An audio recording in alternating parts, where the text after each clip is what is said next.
టీడీపీని ఓడించగలిగింది ఒక వైఎస్ఆర్సీపీ మాత్రమే. ఇప్పుడు నేను జాయిన్ అయ్యాను వైఎస్ఆర్సీపీలో.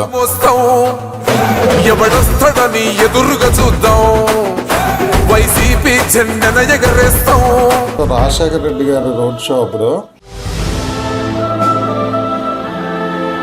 కళ్యాణ్ గారిని మేము అంతా సాఫ్ట్ గా చూస్తున్నాము, కానీ బిహైండ్ అంతా టీడీపీ కోసం వచ్చేస్తున్నాడు ఆయన. మీకు ఎవరు పనిచేస్తారో తెలియదు, నియోజకవర్గాల్లో మీకు ఎలాంటి డేటా లేదు. ఇన్ఛార్జీలు వేయరండి, కాన్స్టిట్యూన్సీ ఇన్ఛార్జీలు. ఎంకరేజ్మెంట్ ఉండదు. అధికార పార్టీలో ఉన్నా మనం ఒక ప్రతిపక్ష పార్టీ టైప్లోనే ఉన్నాము. మహిళా అధ్యక్షురాలు ఉన్నారు ఆ పార్టీకి. మా జీవితంలో టీడీపీ పోటీ లేదు. సో ఇంకా ఈయన 15 సంవత్సరాలు ట్రావెల్ చేయాలంటున్నారు. సో ఈ 15 సంవత్సరాలు మేము ట్రావెల్ చేయలేము ఇంకా టీడీపీ వాళ్ళతో కూటమిగా కలిసి. సో టీడీపీని ఓడించాలి మా ధ్యేయం. కూటమిలోనే ఉన్నప్పుడు ఇది నచ్చలేదు. బీజేపీ వైపు వెళ్ళొచ్చు, టీడీపీ వైపు వెళ్ళొచ్చు, ఎందుకని అటువైపు కాలు కదలలేదు. కూటమిలో 3 పార్టీలు ఉన్నాయి కదండి. ఏమన్నా ఒక 2-3 పోస్టులు ఇమ్మని మనతో కలిసి తిరిగిన కుర్రోళ్ళకి ఇస్తే, ఎవరో డబ్బులు ఇస్తే వాళ్ళకి ఆ పోస్టులు ఇస్తే మాకు అదే బాధ. ఇంకా కాన్స్టిట్యూన్సీలో నీకోసం గొడవలించుకున్న వాళ్ళు ఎవరు లేరా? జనసేన పార్టీ ఆఫీస్కి వెళ్ళి నాదల్ల మనోహర్ గారిని కలిశాను. సార్ ఇది ఇలాగ మనకి ఛానల్ అండి స్టార్ట్ చేసాం ఇది అని చెప్పాను. మొత్తం చెప్పినాక సో ఆయన కొంచెం మాట్లాడిన విధానం అది మనకంత నచ్చలేదు. ఎలా అంటే నువ్వు డెవలప్ అవుతావు ఛానల్ ద్వారా, ఈ ఛానల్ వ్యూస్ నీకు వస్తాయి, సో జనసేన వాళ్ళే చూస్తారు, ఈ టైప్ మాట్లాడారు. పవన్ కళ్యాణ్ అసలు ఫస్ట్ మీరు యాప్ ఏంటి? కళ్యాణ్ గారి మీద నాకు డౌట్ ఉంది. ఆ కింద లెవెల్ అందరినీ ఆయనకు అనుకూలంగా.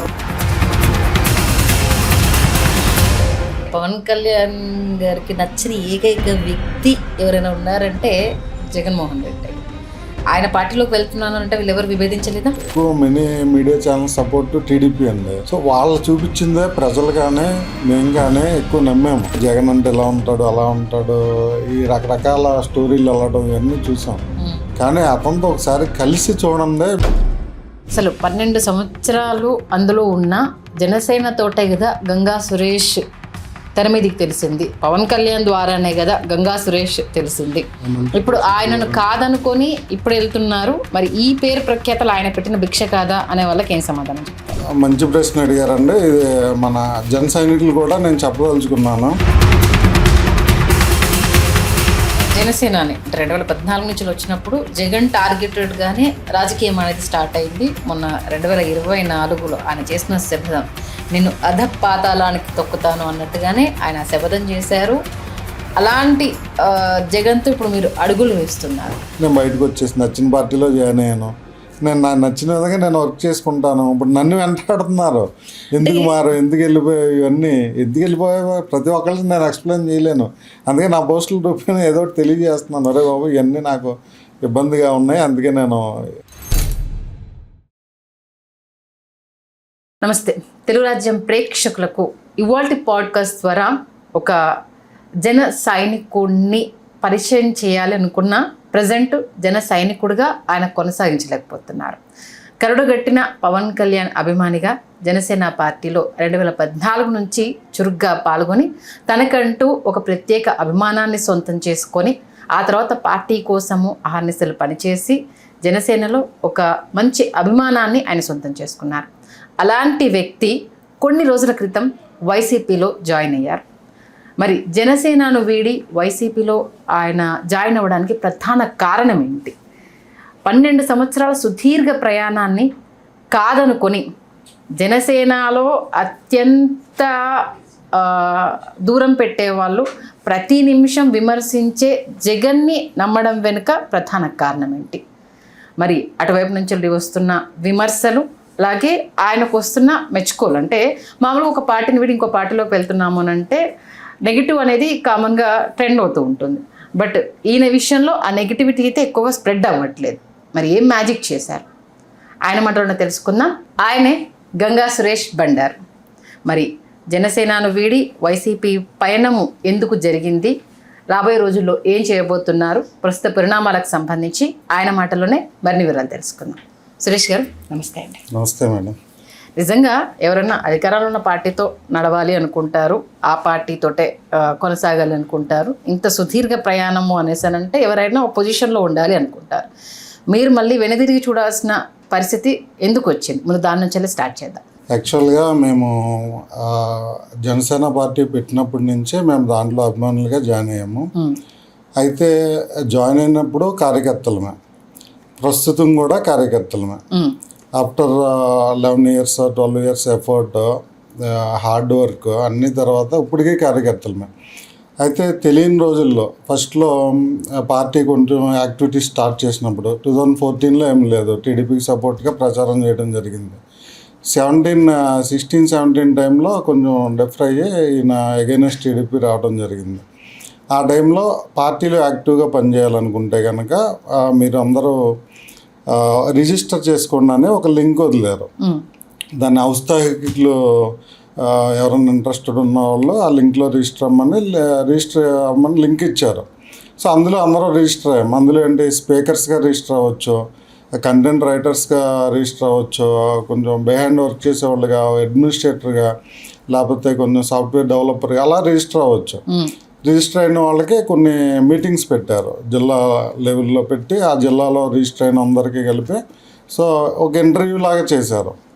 సో కొంతమందిని ఫైండ్ అవుట్ చేసుకున్నారు. సో వీళ్ళందరికీ మేము ట్రైనింగ్ ఇస్తాం, మా పార్టీ తరఫున వీళ్ళు వర్క్ చేస్తారన్నట్టు చెప్పారు.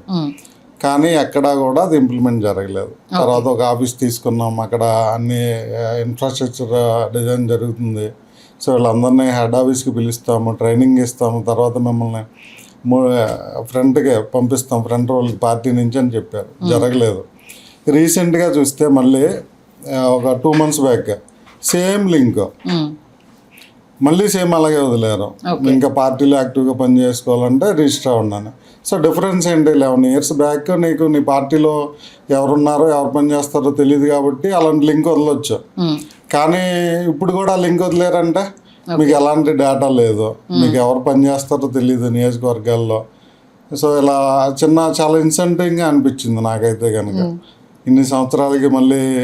సో ఇలాంటివన్నీ కొన్ని తర్వాత మా లోకల్గా టీడీపీ పార్టీకి సపోర్ట్ చేయమని కలిసి వెళ్ళారు కదా ఎలక్షన్, సపోర్ట్ చేసాము. సపోర్ట్ చేసినాక కళ్యాణ్ గారు ఏం చెప్పారు, మీకు 21 seats మనం తీసుకున్నాము, కానీ ఇది ఒకటే అయిపోదు ఎలక్షన్ అంటే, గెలిపించుకున్నామంటే కనుక అధికారంలోకి వస్తే మనం ఒక 30% వరకు మనం డిమాండ్ చేయొచ్చు నామినేటెడ్ పోస్టులు అన్నారు. సో నా వరకు నేను ఎంతో మా లెవెల్లో ఖర్చు పెట్టి సపోర్ట్ చేసాం టీడీపీ క్యాండిడేట్. మా జీవితంలో టీడీపీకి ఓటేయలేదు, అయినా సరే మేమందరం మొబిలైజ్ అయ్యి ఆ పార్టీకి అండవా కప్పుకుని ఆ పార్టీకి జై కొట్టి సపోర్ట్ చేసి గెలిపించుకున్నాం. ఈరోజు నామినేటెడ్ పోస్టుల్లో ఏమన్నా ఒక 2-3 పోస్టులు ఇమ్మని మనతో కలిసి తిరిగిన కుర్రోళ్ళకి ఇస్తే ఇమ్మని అడిగితే ఇవ్వట్లేదు. వాళ్ళని కొంచెం అవమానపరిచే విధంగా, సో ఎవరో డబ్బులు ఇస్తే వాళ్ళకి ఆ పోస్టులు ఇస్తూ, పైకేమో మీ ఇన్ఛార్జ్ నుంచి రావాలంటారు ఎమ్మెల్యే. ఇన్ఛార్జ్ దగ్గరికి వెళ్తేనేమో నాకు ఎలా వస్తున్నాయో పేర్లు నాకు తెలియదు అంటారు. ఇది ఒక గేమ్ లాగా, ఒక అండర్స్టాండింగ్ లాగా. పనిచేసిన వాడికి పోస్ట్ ఇస్తే కనుక వాడు ఏం పెట్టుకోడు, ఆల్రెడీ వర్క్ చేసి ఉన్నాడు కాబట్టి. కొత్త వాడిని ఎంకరేజ్ చేయడం, వాడి దగ్గర కొంచెం మనీ తీసుకోవడం, పోస్టులు ఇవ్వడం, ఇవన్నీ జరుగుతున్నాయి అండి. సో ఇవన్నీ చూసి, సో అధికార పార్టీలో ఉన్నా మనం ఒక ప్రతిపక్ష పార్టీ టైప్లోనే ఉన్నాము. మనం ఎప్పుడు సపోర్ట్ చేయని పార్టీకి సపోర్ట్ చేసి కూడా ఇలాగే ఉన్నాము. సో ఇంకా ఈయన 15 సంవత్సరాలు ట్రావెల్ చేయాలంటున్నారు. సో ఈ 15 సంవత్సరాలు మేము ట్రావెల్ చేయలేము ఇంకా టీడీపీ వాళ్ళతో కూటమిగా కలిసి. సో టీడీపీని ఓడించాలి మా ధ్యేయం. సో టీడీపీని ఓడించగలిగిందే ఒక వైఎస్ఆర్సీపీ మాత్రమే ప్రజెంట్. సో అందుకనే మేము వైఎస్ఆర్సీపీకి రావడం జరిగింది. అసలు 12 సంవత్సరాలు అందులో ఉన్న జనసేన తోటే కదా గంగా సురేష్ తెర మీదకి తెలిసింది, పవన్ కళ్యాణ్ ద్వారానే కదా గంగా సురేష్ తెలిసింది. ఇప్పుడు ఆయనను కాదనుకొని ఇప్పుడు వెళ్తున్నారు. మరి ఈ పేరు ప్రఖ్యాతలు ఆయన పెట్టిన భిక్ష కాదా అనే వాళ్ళకి ఏం సమాధానం చెప్తారు? మంచి ప్రశ్న అడిగారండి. ఇది మన జన సైనికులు కూడా నేను చెప్పదలుచుకున్నాను. ఒక యాక్టివిటీ కంటిన్యూగా కాన్స్టెంట్గా చేస్తున్నప్పుడు ఆ రిలేటెడ్ పీపుల్ మనకు పరిచయాలు అవుతారు. సపోజ్ మీరు ఒక బ్లడ్ క్యాంప్ లాంటి ఒక యాక్టివిటీ చేయండి. సో బ్లడ్ డొనేట్ చేసేవాళ్ళు కానీ, రిక్వైర్ ఉన్నవాళ్ళు కానీ, లేకపోతే ఇంకా మీలాగా బ్లడ్ డొనేట్ చేసేవాళ్ళు కానీ ఉండి, బ్లడ్ డొనేషన్ ఆర్గనైజ్ చేసేవాళ్ళు కానీ ఉండి, ఒక చైన్ బేస్లో మనకు ఫ్రెండ్స్ అవుతారు. అది నువ్వు నీ కెపాసిటీ, నువ్వు జిల్లాకు పనిచేస్తే జిల్లాలోనే అవుతారు, రాష్ట్రానికి పనిచేస్తే దేశానికి పనిచేస్తే మీకు దేశవ్యాప్తంగా నెట్వర్క్ వస్తుంది. మీరు గోతులు పూడ్చే కార్యక్రమం పెట్టుకోండి, సేమ్ అదే యాక్టివిటీ, మీకు అలా చేసే వాళ్ళందరూ మీకు ఫ్రెండ్స్ అవుతారు. మీరు ఇంకో మొక్కలు నాటే కార్యక్రమం పెట్టుకోండి. అలా మీరు ఏ యాక్టివిటీ చేసినా సరే సో ఆ రిలేటెడ్గా మీకు ఒక చైన్ బేస్ ఏర్పడుద్ది. అది లైక్ చేసేవాళ్ళు మిమ్మల్ని ఫాలో అవుతుంటారు. సో అలాగే నేను సుదీర్ఘకాలం పాటు ఒక డెకేడ్ జనసేన పార్టీకి పనిచేశాను కాబట్టి ఆబ్వియస్లీ నాకు జనసేన ఫాలోవర్స్ కానీ స్నేహితులు కానీ ఒక నెట్వర్క్ సహజంగా ఉంటుంది. అది ఈ 10 సంవత్సరాలు జనసేనకి పనిచేస్తేనే కాదు, నేను ఇంకో ఏ యాక్టివిటీ చేసినా సరే నాతో పాటు ట్రావెల్ చేసేవాళ్ళు ఒక టీం తయారవుతారు. అవును కదా, ఆబ్వియస్లీ అంతే జరుగుతుంది కదా. సో అలాగా నాతో ట్రావెల్ చేశారు. నేను ఇంకో ప్లాట్ఫామ్ తీసుకున్నాను ఇప్పుడు. సో దాంట్లో నేను సుదీర్ఘకాలం పనిచేస్తూ ఉంటే దాంట్లో నాకు ఫ్రెండ్స్ అవుతారు. సో ట్రావెల్ చేసిన వాళ్ళని ఇలా నాతో కలిసి పనిచేసిన వాళ్ళు నేను ఇన్సల్ట్ చేయదలుచుకోలేదు. అయితే వాళ్ళు చెప్పేది ఏంటంటే ఒక యాక్టివిటీ మనం కన్సిస్టెంట్గా చేసినప్పుడు సో ఆ రిలేటెడ్ పీపుల్ మనకి ఎక్కువ పరిచయాలు అవుతుంటారు. ఇప్పుడు జనసేన లేకపోతే గంగా సురేష్ అనే వ్యక్తి తెలియదు కాబట్టి మరి ఇప్పుడు ఆయన పార్టీని వదిలేసి వెళ్ళిపోతే ఆ పేరు ప్రఖ్యాతలు అనేది గంగా సురేష్కి కంటిన్యూ అవుతాయా? ఏమంటే జనసేన పార్టీ ఎప్పుడు స్టార్ట్ అయింది? 2014 అంటే 14 స్టార్ట్ అయింది. అప్పటికే ఆయన అనౌన్స్ చేశారు కదా, 14 స్టార్ట్ అయింది కదా. అప్పటికి నా ఏజ్ 30 years. సో 30 years నేను నథింగ్. ఓకే, జనసేన తర్వాత గంగా సురేష్ అన్న పబ్లిక్ తెలిసాడా? నా యాక్టివిటీస్ నేను ఎప్పుడు చేసుకుంటూనే ఉన్నాను.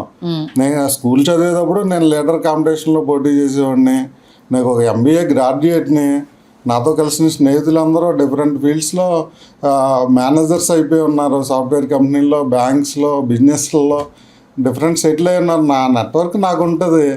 సో ఇక్కడ వర్క్ చేశాను కాబట్టి ఇక్కడ కూడా ఇంకొంచెం ఒక ప్లాట్ఫామ్ అన్నట్టు కొన్ని ఫ్రెండ్స్ అవటాయి కానీ జర్నీ చేయడానికి. అంతేగాని ఇది ఒక్కటే మనం బేస్ చేసుకునేది కాదు కదా.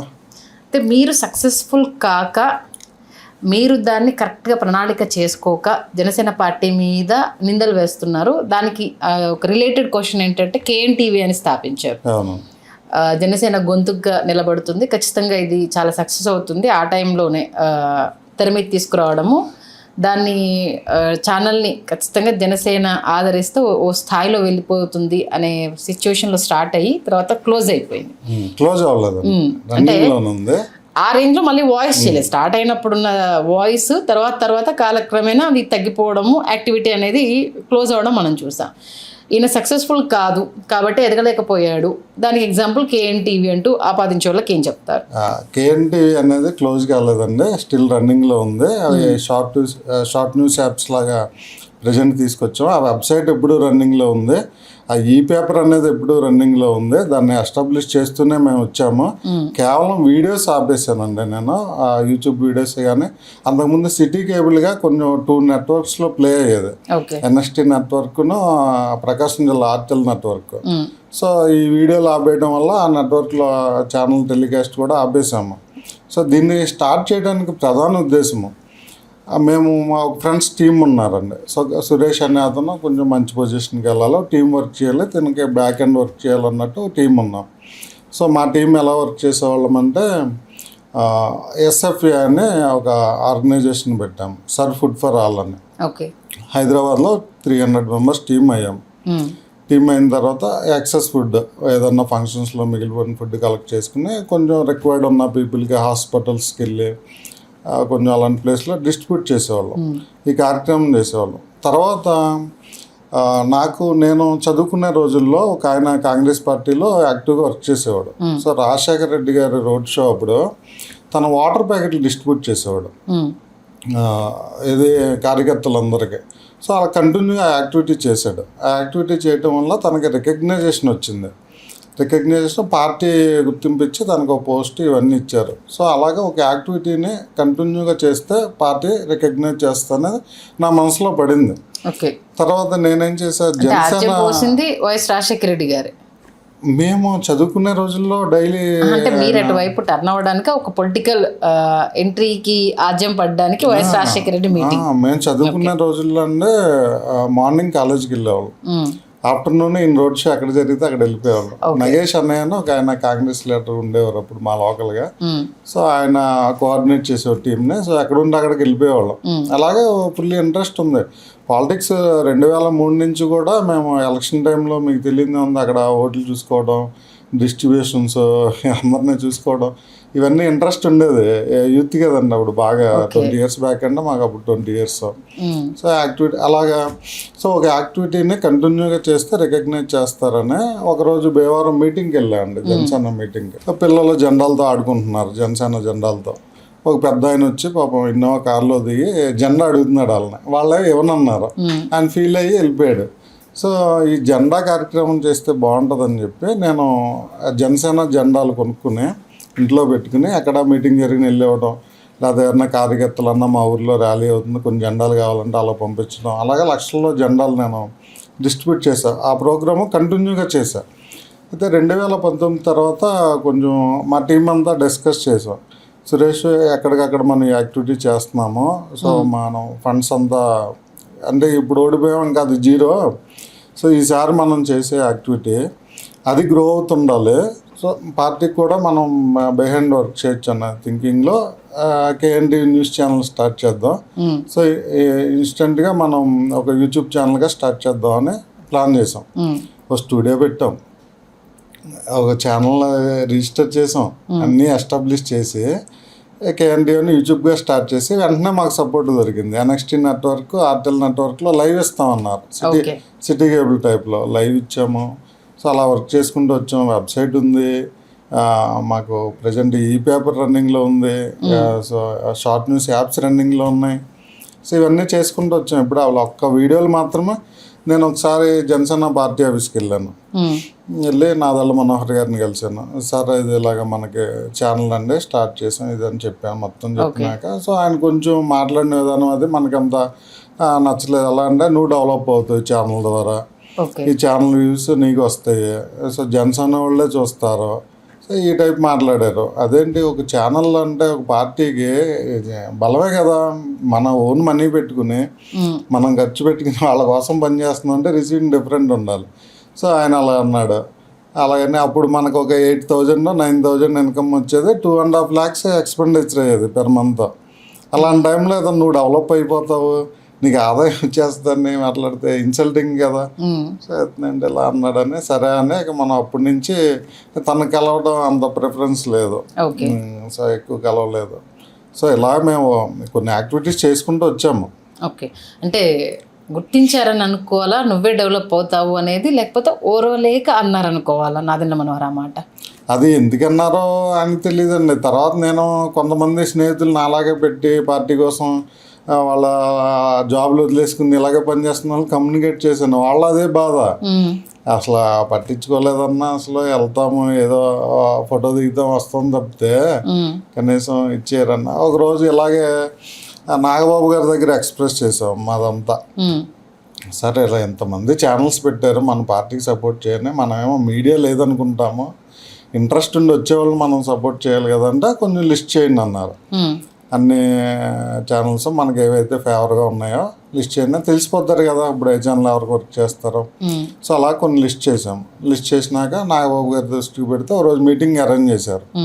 సో ఆ రోజు మేము చెప్పింది ఏంటంటే ఆయనకి సజెషను, సో కొంచెం ఐడియా ఉంది మాకు మీడియా ఎలా వర్క్ చేస్తాయి అన్నది. సో జనరల్గా ఏంటంటే పొలిటికల్ పార్టీల్లో స్క్రీన్ ఉంటుంది, అన్ని ఛానల్స్ చూస్తుంటారు, చూసి అక్కడ అధికార ప్రతినిధులు లేకపోతే వాళ్ళ పార్టీ ఇన్ఛార్జీలు కొంతమంది ఎవ్రీడే రొటేషన్ బేస్లో ఉంటారు. సో వాళ్ళు ఇన్స్టెంట్గా ఒక రూమ్లోకి వెళ్ళి కౌంటర్లు ఇస్తుంటారు, ఎక్కడన్నా ఏదన్నా జరిగిన ఇన్సిడెంట్ మీద మాట్లాడటం. సో కౌంటర్లు ఇస్తుంటారు. సో ఇలా మనం వర్క్ చేయొచ్చండి. సో మన అధికార ప్రతినిధులు ఉన్నారు కదా, మాకు ఎక్కడెక్కడ మన పార్టీని బ్యాట్ చేస్తున్నారో తెలుస్తుంది, ఆ కంటెంట్ అంతా మేము ఇస్తాము. సో ఇచ్చిన తర్వాత మన అధికార ప్రతినిధులు ఒక సెల్ఫ్ వీడియో ఎక్కడున్నా సరే వాళ్ళు ఇచ్చేస్తే ఈ ఛానల్స్లో ప్రమోట్ చేస్తారు పార్టీని. వేరే పార్టీని డిపెండ్ చేసుకుంటారు. ఇలా చెప్పాము. ఓకే, ఎక్సలెంట్ ప్రోగ్రాము, మనం వర్క్ చేసేద్దాం, ఫాలోఅప్ చేద్దాం అన్నారు. సో అంతే, లాస్ట్ మీటింగ్ ఫాలోఅప్ ఉండదండి. అంటే ఎక్సలెంట్గా మొదలు పెడతారు ప్రతిదీ, దాని ఫాలోఅప్ ఉండదు. మాకు అదే బాధ. పార్టీలో ఏంటంటే ఇంప్లిమెంటేషన్ ఉండదు. మరి ఏ ఉద్దేశంతో వాళ్ళు ఉంటారో అర్థం కాదు. అసలు ఒక్క ఇంప్లిమెంటేషన్ ఉండదు ఏది కూడా.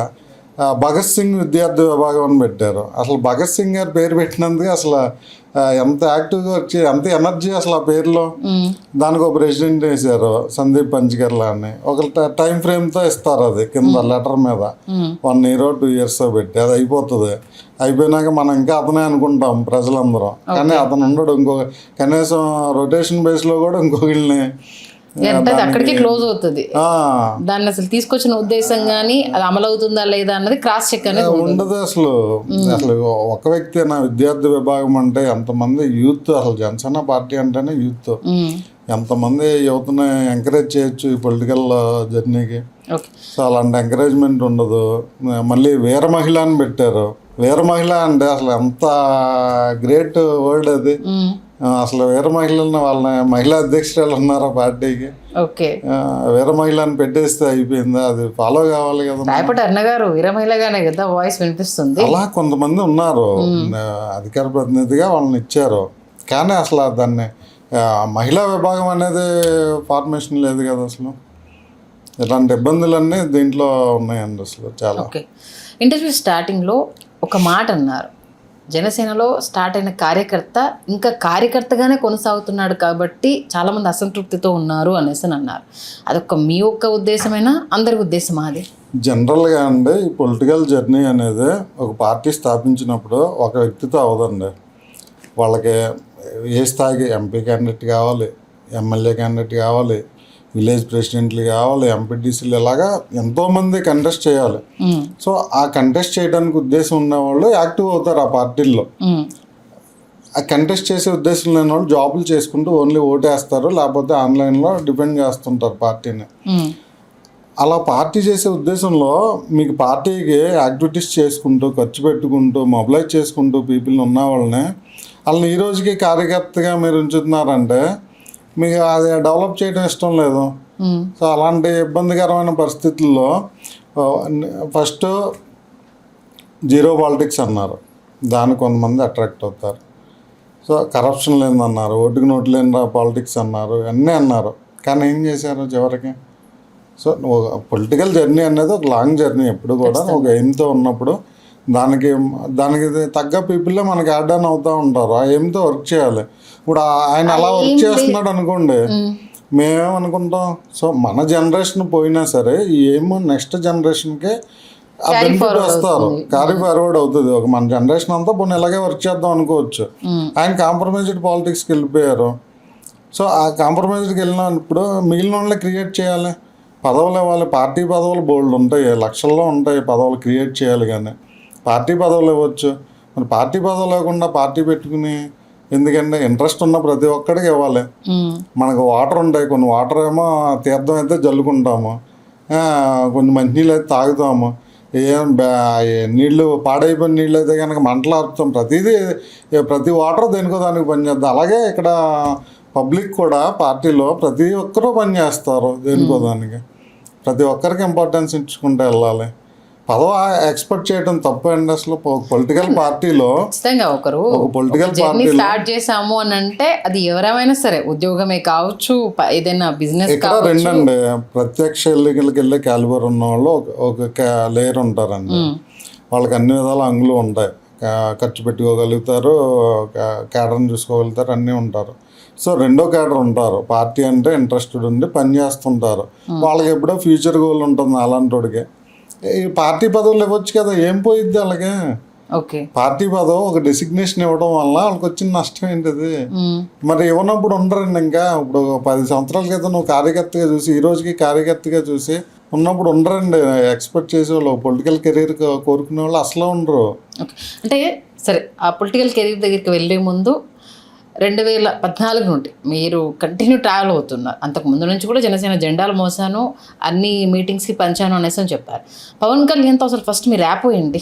పవన్ కళ్యాణ్ గారిని అంటే క్లోజ్డ్ మీటింగ్స్ ఉన్నప్పుడు జనరల్గా ఒక 40-50 మంది ఉన్నారు, స్పీచ్ ఇస్తుంటారు కదా, కమ్యూనిటీ వైజ్ కలిసేవాళ్ళు, లేకపోతే డిఫరెంట్ లైక్ ప్రొఫెషన్ వైజ్ కదా, లాయర్లు, డాక్టర్లు అలాగే ఉన్నప్పుడు ఒక దాంట్లో మీట్ అయ్యానండి.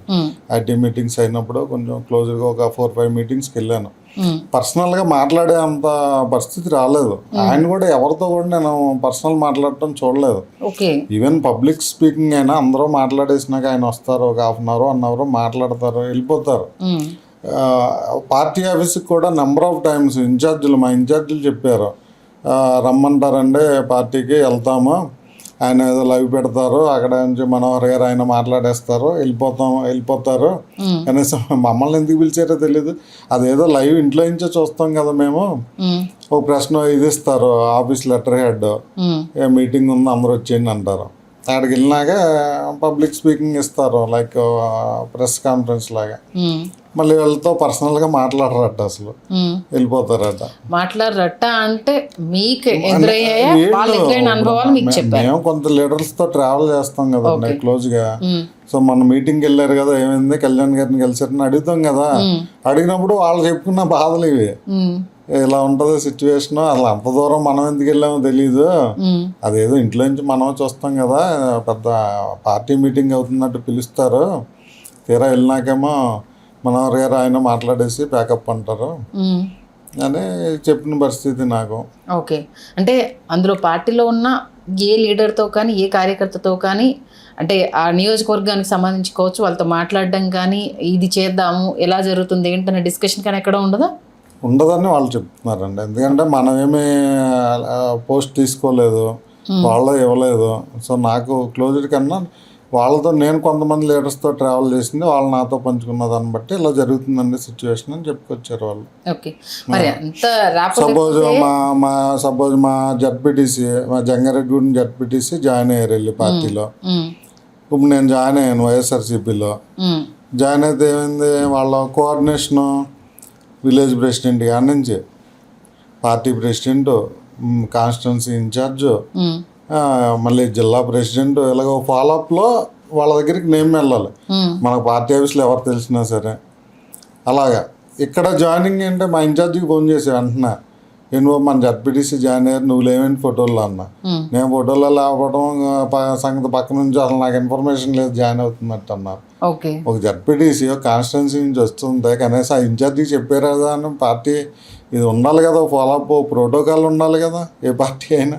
మీరు ప్రోటోకాల్ ఉండాలి కానీ మీరు అంటున్నారు 2024లో స్ట్రైక్ రేట్ 100% జనసేనకు ఉంది కదా, మరి దీని గురించి ఏమంటారు? ఇది అండి ఇక అన్నీ కలిసి వచ్చినాయండి. అయితే వాస్తవానికి నేను ఒక వైఎస్ఆర్సీలో జాయిన్ అయ్యానని చెప్పట్లేదు, కానీ అంత బ్యాడ్ పరిపాలన అయితే ఆయన ఇవ్వలేదు. జగన్మోహన్ రెడ్డి గారు 11 సీట్లకు పరిమితి, అంత బ్యాడ్ పరిపాలన అయితే ఇవ్వలేదు. ఆయన చేసినవి చాలా మంచిగా ఉన్నాయి. కాకపోతే కొంచెం లీడర్స్ కొంచెం వేరే పార్టీలు పర్సనల్ ఇచ్చేయడం ఇలాంటివి కొన్ని ప్రజలకు నచ్చదు కదా జనరల్గా. అలాంటివి కొంచెం డిస్టర్బెన్స్ క్రియేట్ అయినాయి. వర్క్ పరంగా అయితే చాలా మంచి పనులు చేశారు. ఈ 21 గెలవడానికి కారణం ఏంటంటే 3 పార్టీలు కలిసినాయి. So electioneering central government support ఇచ్చింది. ఎలక్షన్ కావాల్సిన ఫండింగ్ అంతా వీళ్ళకి ఎలక్షనీరింగ్ అంటే ఫుల్ ఐడియా ఉంది కాబట్టి టీడీపీ వాళ్ళకి ఎలా చేయొచ్చు అన్నీ చేశారు.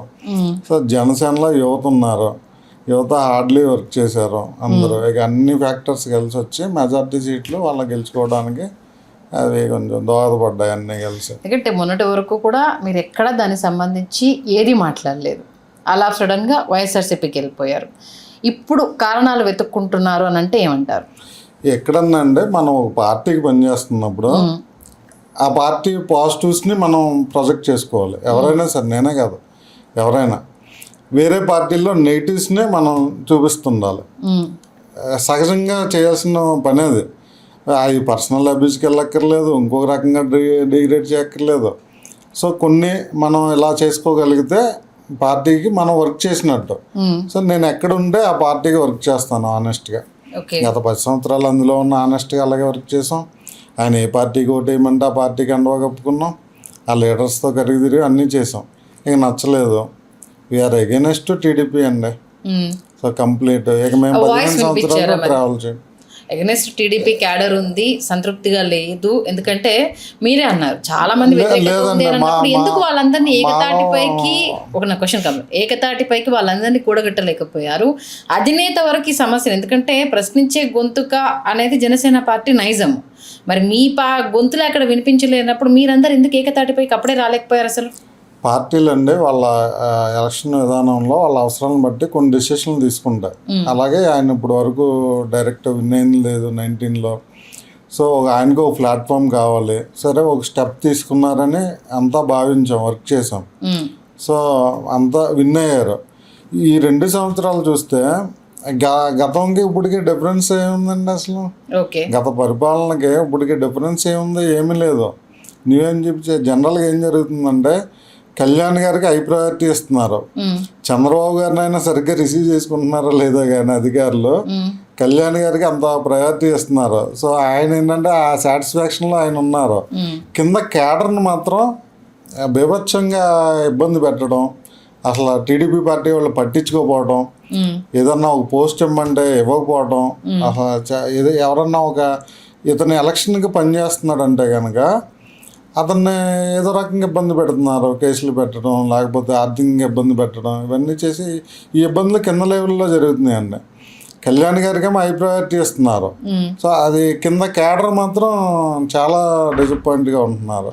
సో ఇలాగే ఉంటే కనుక నాలాగానే నెంబర్ ఆఫ్ జన సైనిక్స్ పార్టీ మారటానికి ఎలాంటి ఆలోచన ఉండదు. కంపల్సరీ పార్టీ మారిపోతారు ఎలక్షన్ బిఫోర్. ఏ శక్తులు పనిచేస్తున్నాయి? ఎందుకంటే బయటకు వచ్చేసారు కాబట్టి ఖచ్చితంగా ఇప్పుడన్నా మీరు గొంతు విప్పాల్సిన అవసరం ఉంది. ఎందుకంటే మీలాగా కష్టపడ్డ వాళ్ళు పదవి అనుభవించాల్సిన పరిస్థితి నుంచి బయటకు వస్తున్నారు కాబట్టి ఎవరు అడ్డుపడుతున్నారు? ఎందుకంటే ఇప్పుడన్నా మీరు ధైర్యంగా అది చెప్పగలుగుతారా పేర్లు? వీళ్ళు అక్కడ దాకా వెళ్ళనివ్వట్లేదు, ఆయనను అక్కడికే పరిమితం చేస్తున్నారు, కింద మేము చూసుకుంటాము అనేసని మీలాగా ఇబ్బంది పడుతున్న చాలామంది ఉన్నారు కాబట్టి చాలామంది గొంతుగా మీరు నిజాలు బయటపెట్టే అవకాశం ఉందా? యాక్చువల్గా ఇందులో ఎవరో కల్ప్రిట్ కాదండి. ప్లీజ్ నేను అనుకోవడం నేను ఓపెన్ చెప్తున్నాను మీకు. ఇప్పుడు మీరు అన్నారు 12 సంవత్సరాలు పార్టీ లేదు, మీకు ఓపెన్ గా చెప్తున్నాను, నన్ను మాట్లాడలేదు అంతే.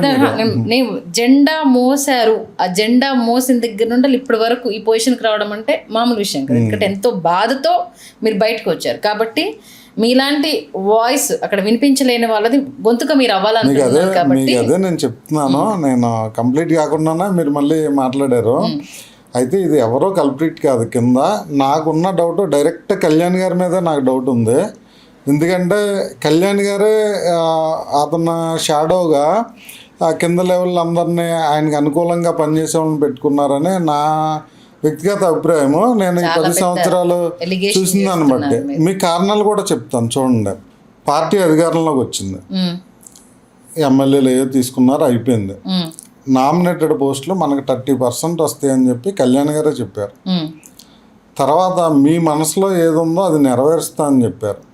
మా మనసులో ప్రత్యేకంగా కాపుల మనసులో ఏముందంటే అండి, ఇప్పుడు వరకు ఎవరు మన సీఎం కాలేదు, సో అవ్వాలని ప్రతి ఒక్కళ్ళ మనసులో ఉంది.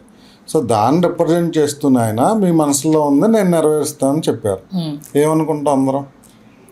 సీఎం ఇతను కూటమికి వెళ్తున్నారంటే సో సమ్ అగ్రిమెంట్ చంద్రబాబుతో ఒక 6 నెలల్లో 1 year 2 years తీసుకున్నారు అనుకుంటాం కదా. ఓకే. సో అక్కడ తీసుకోలేదు. ఇప్పుడు అలాంటి డిస్కషనే ఎక్కడ జరగట్లేదు, ఫస్ట్ థింగ్. తర్వాత ఈ 30% నామినేటెడ్ పోస్టులు అన్నారు. 30%లో వాళ్ళు 10 to 12% మాత్రమే ఇస్తున్నారు. అది కూడా ఇంతకుముందు డైరెక్టర్లో 12 మంది ఉండేవారు ఒక్కొక్క కార్పొరేషన్కి, ఇప్పుడు 15 మంది చేశారు. 12 టీడీపీ వాళ్ళే పాతది ఉన్నట్టు, పెంచిన 3 మాత్రం ఒక 2 జనసేన, ఒక బీజేపీ, ఇలాగా డైరెక్టర్లు. కొన్ని కార్పొరేషన్ చైర్మన్లు వచ్చినాయి.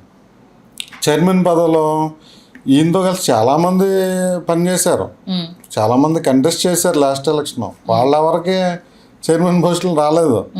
ఈయన ఆఫీస్లో ఎవరైతే శాలరీడ్ ఎంప్లాయీస్ ఉన్నారో అలా ఎంప్లాయీస్కి మాత్రమే ఈ చైర్మన్ పోస్టులు కానీ అన్నీ ఇచ్చారు. మీరు చూసుకోండి, 2 ఎమ్మెల్సీలు వచ్చినాయి, ఎవరికి ఇచ్చారు?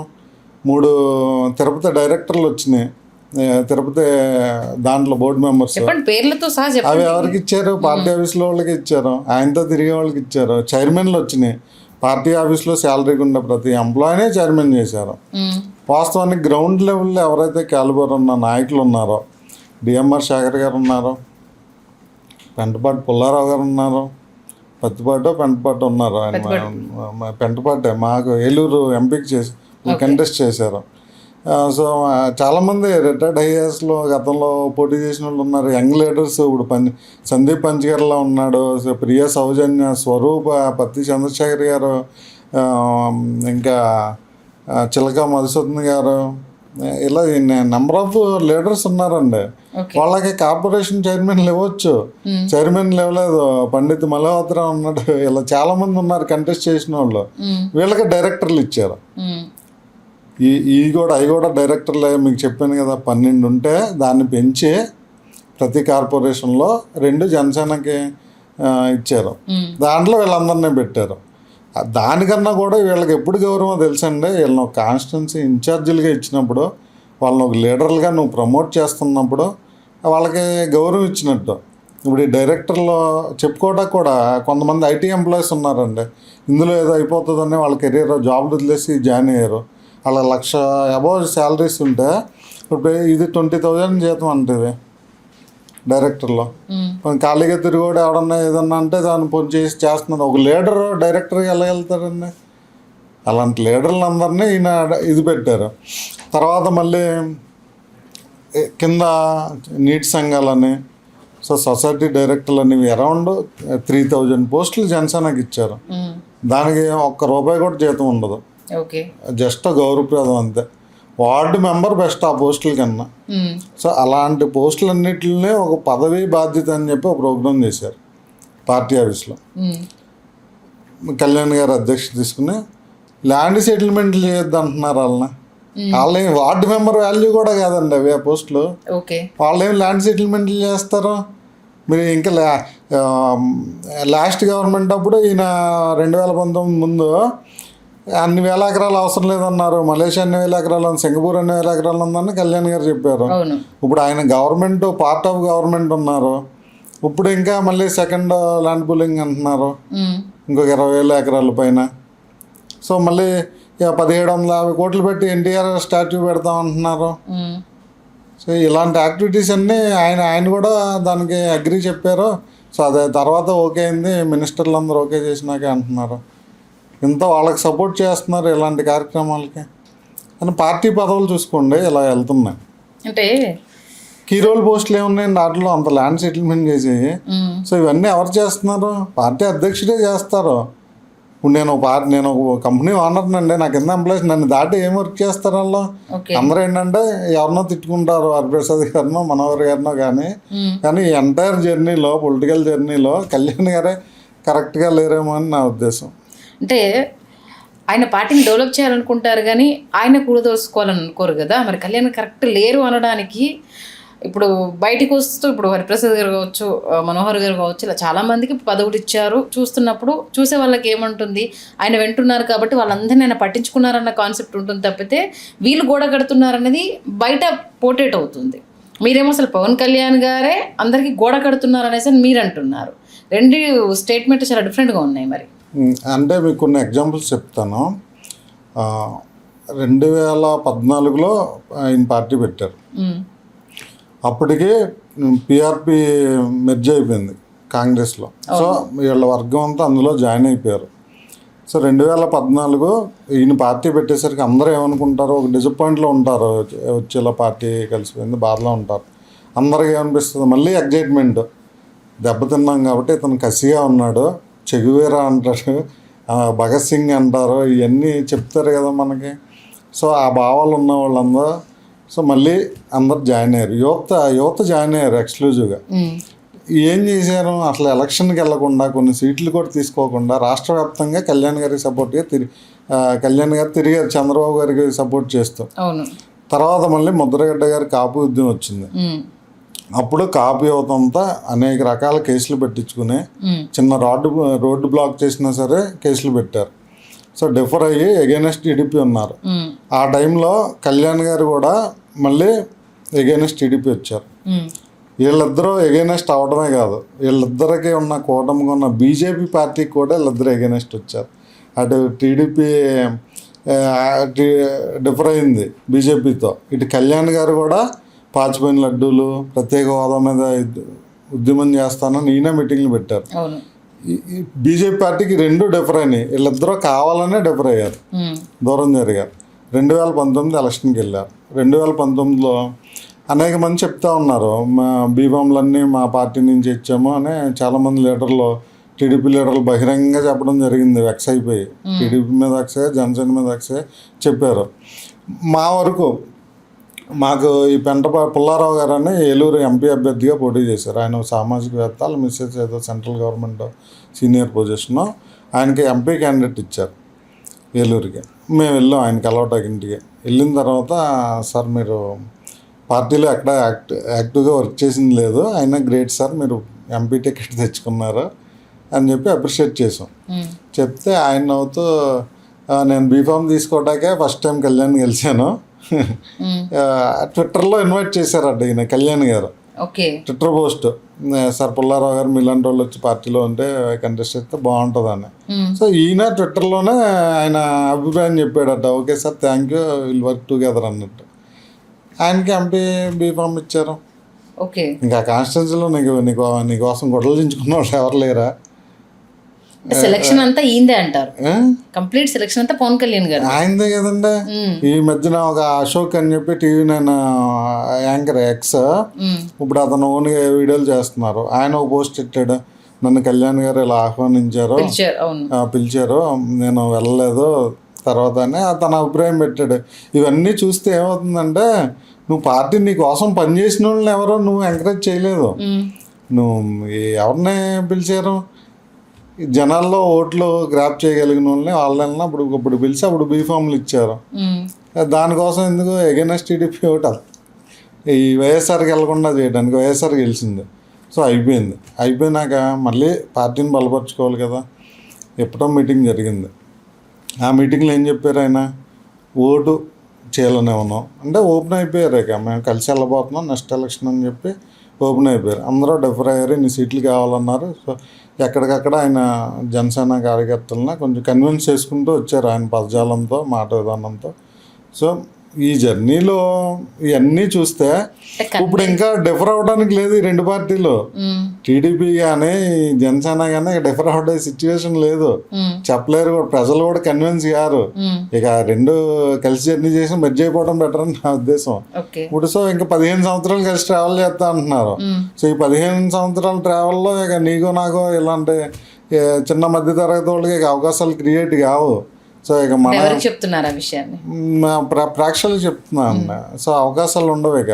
సో మనకి ఎగెనెస్ట్ ఇక మనం ఎందుకు చంపుకోవాలంటే, ఇప్పుడు యూఆర్ ఎగెనెస్ట్ టీడీపీ, మేము వాళ్ళతో ఎందుకు ట్రావెల్ చేయాలి? ఈయన ఇంకా మా మనసులో ఏదుందో అది చేయలేనప్పుడు అంటే ఎందుకని మీరంతా ఏకతాటి పైకి వచ్చి ఒక మీటింగ్ పెట్టేసి ఆయన దాకా దీన్ని రీచ్ చేయడం కావచ్చు, మేము ఇంత సఫర్ అవుతున్నాము, మీరు ఏం చేస్తున్నారో మీకు అర్థమవుతుందా అనేసి అందులో ఉండి ఎందుకు ప్రశ్నించలేకపోయారు? అందులో ప్రశ్నించి ఏం చేసుకుంటామండి. ఇప్పుడు జగన్లో ఏమవుతుంది అంటే, ఒక పార్టీ లోపల ఉండి ప్రశ్నించాం అనుకోండి, అదే జనాలు తీసుకుంటారు, కానీ పార్టీ దాన్ని యాక్సెప్ట్ చేయదు.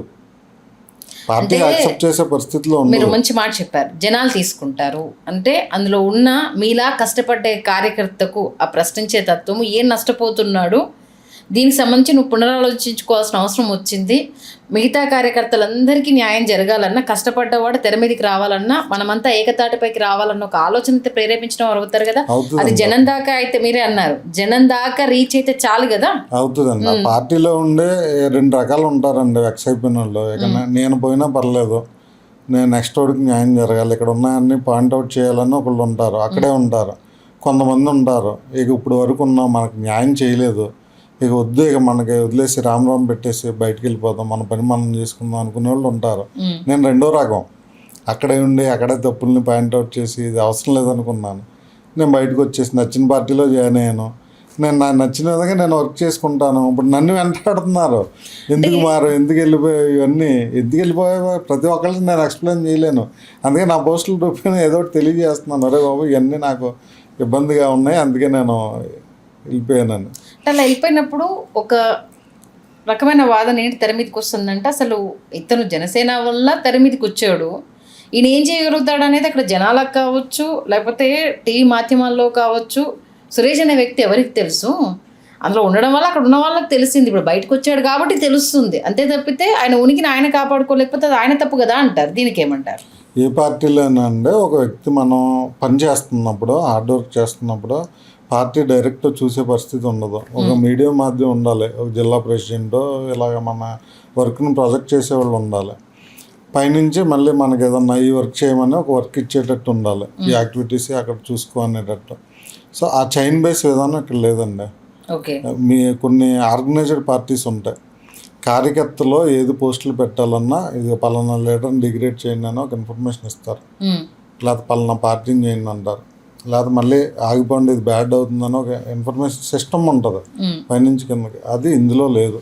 ఓకే, ఒక పని చేసిన వాడినే పైకి ప్రాజెక్ట్ చేసే విధానం కూడా లేదు. అయితే ఇక్కడ కొంతమంది కార్యకర్తలని అక్కడక్కడ ఫైండ్ అవుట్ చేసుకుని దాన్ని వీళ్ళు ప్రమోట్ చేసుకుంటున్నారు. పార్టీ చిన్న వ్యక్తులకు కూడా పోస్టులు ఇచ్చింది, చిన్న వ్యక్తులను కూడా గుర్తించింది అని కొన్ని ప్రమోట్ చేసుకుంటున్నారు. అవి ప్రమోషన్కి వాడుతున్నారు. ఇప్పుడు జనసేన వాళ్ళు చచ్చిపోయినందుకు కొంతమంది బాధపడతారు, కొంతమంది దాన్ని ప్రమోట్ చేసుకుంటారు చెక్లు ఇచ్చి. అలాగే రెండు విధాలా దాన్ని చూడొచ్చు. ఒక వర్గం అలా ఉంటారు, ఒక వర్గం ఇలా ఉంటారు. మీ ఫేస్బుక్లో కూడా నేను చూసాను ఆ పోస్ట్ని. డబ్బులు ఇచ్చేది కష్టపడేది మేము, పార్టీ అంటే పేరు ప్రఖ్యాతలు వెళ్ళేది పవన్ కళ్యాణ్ ఖాతాలో. జనరల్గా ఏమవుతుందంటే అండి, ఇప్పుడు సపోజ్ కళ్యాణ్ గారి బర్త్డే జరిగింది, ఆయన పుట్టినరోజు, లేకపోతే పార్టీ ఆవిర్భావ సభ ఉంది, ఊళ్ళో కళ్యాణ్ గారు ఏమి అక్కడికి ఎవరిని పంపించాడు కదా. పార్టీ ఇంట్రెస్టెడ్ ఉన్న వ్యక్తి ఉంటాడు, అక్కడ ఆ రోజు ఆయనకు అన్నదానాలు చేయటమో లేకపోతే పళ్ళు పంచడమో వృద్ధాశ్రమాలకు వెళ్ళి ఏదో ఒక యాక్టివిటీ కోరుకుంటాడు. ఇవన్నీ ఖర్చుతో కూడినాయి కదా. వాళ్ళ ఇంట్లో వాళ్ళ మదర్ పేరు మీద చేసుకోవచ్చు కదా, వాళ్ళ ఫాదర్ పేరు మీద, మా తాతగారు పోయారు ఆయన పేరు మీద నేను చేసుకోవచ్చు కదా. కానీ ఒక పార్టీకి ఎందుకు ఆ క్రెడిట్ అంత ఇస్తాం మనం? పార్టీ డెవలప్ కావాలని ఫస్ట్ థింగ్ ఉంటుంది. పార్టీ డెవలప్ అయినాక మనలాంటి వాళ్ళు కొంచెం ఆపర్చునిటీస్ క్రియేట్ చేస్తారు, గుర్తింపిస్తారని ఒకటి ఉంటుంది. ఈ రెండు విధానాల మీద ఖర్చు పెడతారండి, లేకపోతే ఎవరికి పని అని చెప్పండి. వాళ్ళ ఇంట్లో వాళ్ళ మదర్కో వాళ్ళ భార్యకో ఈ ఖర్చు పెట్టే డబ్బులు ఇస్తే వాళ్ళు ఎలా చూసుకుంటారు ఇంటికి పోతే? ఇక ఆడవాళ్ళ సంగతి మీకు తెలియదు ఏముంది, ఎలా చూసుకుంటారు? అవన్నీ వదిలిపెట్టి ఒక పార్టీ ఖర్చు పెట్టి తిరుగుతున్నారంటే వాళ్ళని చూసుకోవాలి కదా, పార్టీ అదే గుర్తింపు ఇవ్వాలి కదా వాళ్ళకి. గ్రాంటెడ్గా తీసుకోవాలి కదా వాళ్ళ కష్టాన్ని, వాళ్ళ డబ్బుని అంతా పార్టీ గ్రాంటెడ్గా తీసుకోకూడదు కదా.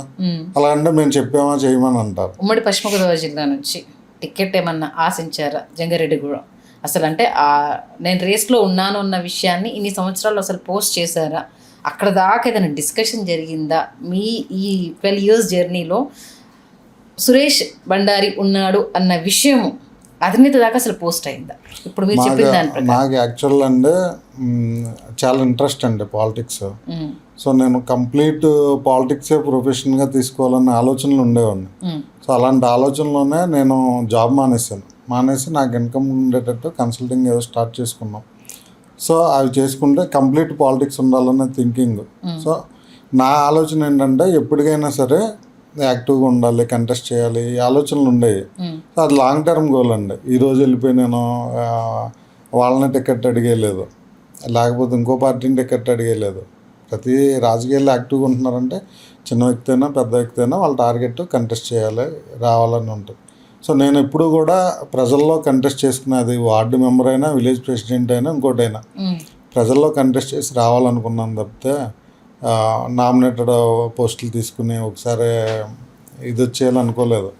నామినేటెడ్ పోస్టులు అంటే కూడా ఎప్పుడు ఎక్స్పెక్ట్ చేయలేదు. సో నేను నాకున్న ఎయిమ్ ప్రకారం, నాకున్న గోల్ ప్రకారం వర్క్ చేసుకోవడానికి పార్టీ నుంచి ఒక అథెంటికేషన్ ఎక్స్పెక్ట్ చేసేవాడిని. కాన్స్టిట్యున్సీ ఇన్ఛార్జో లేకపోతే ఒక యూత్ లీడరో ఇలాంటివి ఎక్స్పెక్ట్ చేసి పార్టీ వెళ్ళేవాడిని. మనోహర్ గారికి బయోడేటా ఇచ్చాను, హరిప్రసాద్ గారికి ఫార్వర్డ్ చేశాను, రామతల్లూరి గారికి, నాగబాబు గారికి ఇచ్చాను. మా ఏరియా వచ్చినప్పుడు కరాటన్ రాంబాబు గారు అని అక్కడ ఒక లీడర్ ఆయన రెఫర్ చేశారు. అతను హార్డ్ వర్క్లో అతనికి ఇన్ఛార్జ్ ఉండే వర్క్ చేస్తాడు. మాది రిజర్వ్డ్ కాన్స్టిట్యున్సీ అయినా సరే దానికి ఇన్ఛార్జికి ఇస్తే మీరు ఎక్కడున్నా వర్కే కదండి మనం చేసుకోవడం. పార్టీ అంటే ఇంట్రెస్ట్, క్యాండిడేట్ని మీరు నచ్చిన వాళ్ళని పెట్టుకోమన్నాం. దానికి కూడా వీళ్ళు ఇంట్రెస్ట్ లేరు. ఒక టైంలో చెప్పారు మళ్ళీ నీకు ఇస్తాము, దెందులూరు కాన్స్టిట్యున్సీకి ఇస్తాము, అక్కడ ఉన్న ఇన్ఛార్జ్ సరిగ్గా వర్క్ చేయట్లేదు, సో యాక్టివ్ ఉండట్లేదు, కార్యకర్తలకు అందుబాటులో లేరు, సో అక్కడ ఇస్తాం అక్కడికి వెళ్ళండి అన్నారు. అక్కడికి వెళ్ళి ఫ్రెండ్స్ని గ్యాదర్ చేసుకున్నా. కొన్ని మీటింగ్లకి అక్కడి నుంచి వెహికల్స్ అరేంజ్ చేసి, ఫుడ్ అరేంజ్ చేసి ఇవన్నీ చేసినాక తర్వాత మళ్ళీ అక్కడ ఆవిడ యాక్టివ్ అవుతున్నారు. మళ్ళీ మీరు బయట నుంచి వచ్చారని కొంతమంది అబ్జెక్ట్ చేస్తున్నారు అది అన్నారు. సో సరే రిజర్వ్ కాన్స్టిట్యున్సీ అయినా పోనీ మాదే ఉండి అక్కడ వర్క్ చేస్తాను. అలాగే సరే చూద్దాం అనేవారు. ఎవరికి ఇవ్వలేదు కదా మీరు ఎందుకు బాధపడుతున్నారు అనేవారు.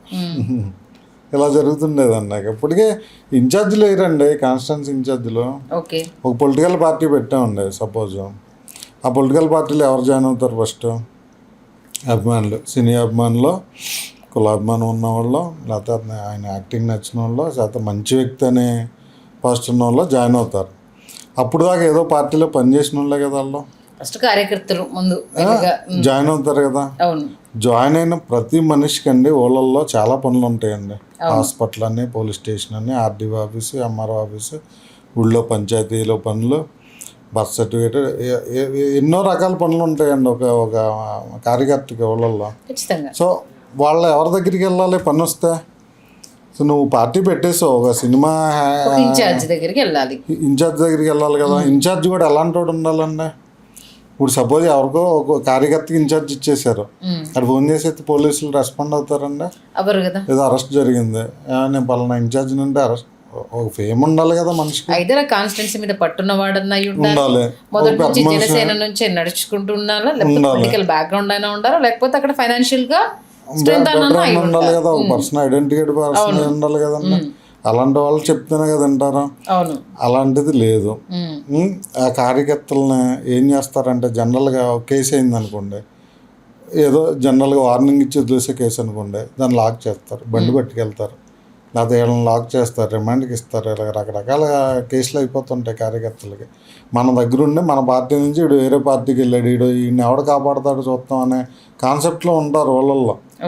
వీడు ఏదన్నా గట్టిగా పని వచ్చింది అనుకోండి, ఇంకో పార్టీ లీడర్ దగ్గరికి వెళ్ళాలి. వాడి దగ్గరికి వెళ్ళగానే ఏమంటాడు, మీ పవన్ కళ్యాణ్కి ఫోన్ చేయవయ్యా, నువ్వు వెళ్ళావుగా, జెండా వేసుకుని తిరుగుతున్నావు కదా, కించపరుస్తారు. ఇలాంటివన్నీ జరుగుతుంటాయి. ఇలాంటివన్నీ జరగబట్టే కార్యకర్తలు పాపం కమిటీలు వేయండి అనే ఆర్తనాదాలు వినిపిస్తారు. కమిటీలు ఫామ్ చేయండి, కమిటీలు ఫామ్ చేయడం వల్ల ఇలాంటి హెల్ప్ అంతా జరుగుతుంది. పార్టీ మీకోసం ఉంది అన్న ఒక మెసేజ్ అనేది వెళ్తుంది. సో అది పార్టీ బాధ్యత. ఇప్పుడు నువ్వు చార్టీ పెట్టావు అనుకోండి, ఎవడన్నా వస్తే డొనేషన్ ఇస్తే లేదు. నువ్వు పార్టీ పెట్టినప్పుడు కార్యకర్తలను కాపాడుకోవాల్సిన బాధ్యత పార్టీలకు ఉండాలి. సో నువ్వు ప్రతి ఇష్యూకి నువ్వు రాలేవు కాబట్టి, ప్రెసిడెంట్గా నీ కింద టీం రాలేరు కాబట్టి నువ్వు ఇన్ఛార్జ్ స్థాయిలో ఒక మంచి వ్యక్తిని పెట్టాలి. అది ఎక్కడ పెడుతున్నారు? అదేంటి ఆయన ప్రతి మీటింగ్లో నేను పార్టీని నడపడానికి సినిమాలు చేస్తున్నాను, నాకు ఫండ్ కావాలి, నేను ఒక సినిమా చేస్తే నా పార్టీ నడుస్తుంది, నా అభిమానులు కావచ్చు చనిపోయినప్పుడు ఇలాంటి చారిటీలు ఉంటాయి, నా సొంత జేబులో నుంచి వెళ్ళి ఇస్తాను నేను అనేసి ఆయన చాలాసార్లు చెప్పారు కదా. మీరు చెప్తున్నానికి ఆయన స్టేట్మెంట్కి అసలు సంబంధమే లేదు. ఏమంటే అదే అనేది ఇక రకరకాల ఆయన ఇవన్నీ ఒక సానుభూతి అండి అంతే. పొలిటికల్ పార్టీ లేకపోతే నీకు అంత క్యాలిబర్ ఉండాలి కదండి. పొలిటికల్ పార్టీ పెట్టు, దానికి కావాల్సిన ఫండ్స్ గ్యాదర్ చేసుకోవాలి, దానికి ఇండస్ట్రియలిస్టులు ఉంటారు, బ్యాక్ అండ్ సపోర్ట్ చేసే వాళ్ళు ఉంటారు, కుల పెద్దలు ఉంటారు. ఇన్ని రకాలుగా ఫామ్ చేసుకుని నువ్వు స్ట్రెంథన్ చేసుకుని వెళ్ళాలి. విరాళాలు ఇచ్చే కార్యకర్తలు ఉంటారు మాలాంటి వాళ్ళు, ఎవరు బలం తగ్గట్టు వాళ్ళ విరాళాలు ఇస్తారు. ప్రతి పార్టీ కూడా అలాగే సర్వే అవుతుందండి. కొంచెం భూమి అవుతుందంటే కొంచెం ఎక్కువగా సపోర్ట్ వస్తారు, లేనప్పుడు తక్కువగా వస్తారు. సో ఈయన ఇక్కడ ఖాళీగా ఉన్నాడు అనుకోండి, ప్రజలకి అవైలబుల్ లేకపోతే అవైలబుల్ లేదంటారని నేను కష్టపడుతున్నాను, నేను సినిమాలు చేస్తేనే నేను ఇది పార్టీని నడిపించగలను, ఇవన్నీ చెప్పేదండి. ఆయన ఎన్ని రోజులు సినిమాలు తెస్తాడు, సంవత్సరంలో 3 సంవత్సరాలకు ఒక సినిమా తెస్తాడు. ఆ సినిమాకి ఆయన ఇచ్చే డేట్లో ఒక 20-30 ఉంటాయి, 20 రోజులు 30 రోజులు, 350 రోజులు ఫ్రీయే కదండి మిగిలిన టైము పార్టీ స్పెండ్ చేయడానికి. సో ఇది తప్పించుకోవడానికి నేను ఇది చేస్తున్నానని చెప్తుంది తప్పితే నా ఒపీనియన్ ఇవన్నీ జరుగుతున్నాయి. అలాగే అంటే ఇప్పుడు కూటమిలోనే ఉన్నారు, ఒకవేళ ఇక్కడ అంటే మీరే చెప్పారు వేరే పార్టీలో కింద నుంచి వెళ్ళి వాళ్ళ కార్యకర్తలకు నేతలకు అందరికి ఇంపార్టెన్స్ దొరుకుతుంది అన్నప్పుడు, జనసేన కాదు అన్నప్పుడు ఐదర్ బీజేపీ వైపు అయినా టీడీపీ వైపు అయినా చూడాలి. ఇవి రెండు కాకుండా అటువైపు వెళ్ళడానికి అంటే దీంట్లో వెళ్ళకూడదనా, లేకపోతే వెళ్ళిన ఉపయోగం లేదనా, ఎలా డెసిషన్ తీసుకున్నారు? ఎక్కడికండి? ఇప్పుడు కూటమిలోనే ఉన్నప్పుడు ఇది నచ్చలేదు, బీజేపీ వైపు వెళ్ళొచ్చు, టీడీపీ వైపు వెళ్ళొచ్చు, ఎందుకంటే అటువైపు కాలు కదలలేదు. యాక్చువల్ కూటమిలో 3 పార్టీలు ఉన్నాయి కదండి. 3 పార్టీల్లో ఒక అండర్స్టాండింగ్ ఉంటుంది. ఒక పార్టీ నుంచి ఒక పార్టీకి వెళ్తే కింద క్యాడర్ యాక్సెప్ట్ చేయరు, లీడర్స్ యాక్సెప్ట్ చేయరు. సో ఆ పార్టీకి వెళ్ళినా మళ్ళీ ఒక ఎమ్మెల్యే ఉన్నాడు ఒక పార్టీ, మిగిలిన 2 పార్టీల వాళ్ళు చేంజ్ అయ్యారు. అతను రెస్పాండ్ అవుతాడు వాళ్ళకి? రెస్పాండ్ కాడు. సో అలాంటి పరిస్థితుల్లో వాళ్ళ ఆ కూటమికి ఎగైనెస్ట్ ఏ పార్టీ ఉంటే ఆ పార్టీకి వీళ్ళ మెజారిటీ పీపుల్ వెళ్ళడం జరుగుతుందండి. తర్వాత 3 పార్టీల కూటమి మీద విరక్తి చెంది ఉంటారు. ఒక పార్టీలో ఉన్నా సరే వాళ్ళ టార్గెట్ 3 పార్టీలు ఉంటాయి. సో ఈ 3 పార్టీలని ఎవడైతే ఓడిస్తాడో అందులో ప్రధానంగా వెళ్తారు. ఓకే. సో మెజారిటీ పీపుల్ ఇలా చాయిస్ తీసుకుంటారని నా ఒపీనియన్. జనసేనాని 2014 నుంచి వచ్చినప్పుడు జగన్ టార్గెటెడ్గానే రాజకీయం అనేది స్టార్ట్ అయింది. మొన్న 2024లో ఆయన చేసిన శపథం, నిన్ను అధపాతాళానికి తొక్కుతాను అన్నట్టుగానే ఆయన శపథం చేశారు. అలాంటి జగన్తో ఇప్పుడు మీరు అడుగులు వేస్తున్నారు. అందులో ఒకటి మీ నియోజకవర్గం నుంచి వెళ్ళి మీ మీద 2 ఎలిగేషన్స్. ఫాల్స్ ప్రెస్టేజ్కి care of address Suresh Bandaru, అందుకోసమే కొంత వెనకబడ్డారు అనేది ఒకటి. బయటకు వస్తూ కామన్గానే ఆరోపణలు చేస్తారు అన్న దాని మీద బయటికి రాగానే టార్గెటెడ్గా ఉంటారు. మీ విషయంలో వచ్చేసి సానుభూతి గ్రౌండ్ లెవెల్లో చాలా ఎక్కువగా వినిపించింది. ఇది ప్లస్ మైనస్ 2 అవుతున్నాయి. అసలు ఫాల్స్ ప్రెస్టేజ్కి నిజంగానే బండారు సురేష్ కేర్ ఆఫ్ అడ్రసా? ఫాల్స్ ప్రెస్టేజ్ ఎప్పుడు బాగుందండి, ఉంటే తింటాం లేకపోతే లేదు. దాంట్లో ఫాల్స్ ప్రెస్టేజ్ అంతే. కాకపోతే నేను ఫస్ట్ నుంచి కూడా నాకున్న తరహాలో ఎప్పుడు కూడా ఏదో ఒక కార్యక్రమం చేసుకుంటూ హెల్ప్ చేసుకుంటూ జర్నీ చేస్తూ ఉన్నాను. అందుకే అంత వ్యతిరేకత రాలేదు నాకు. ఓకే. తర్వాత ఈ పార్టీ కార్యక్రమాలు కూడా చేశాము. దానివల్ల నాకు ఏ రోజు కూడా నేను ఫాల్స్ ప్రెస్టేజ్ పోనండి. తర్వాత మళ్ళీ కొన్ని ఫండ్ గ్యాదర్ చేసి ఆర్గనైజ్ చేసే ప్రోగ్రామ్స్ నేను ఏ రోజు చేయను.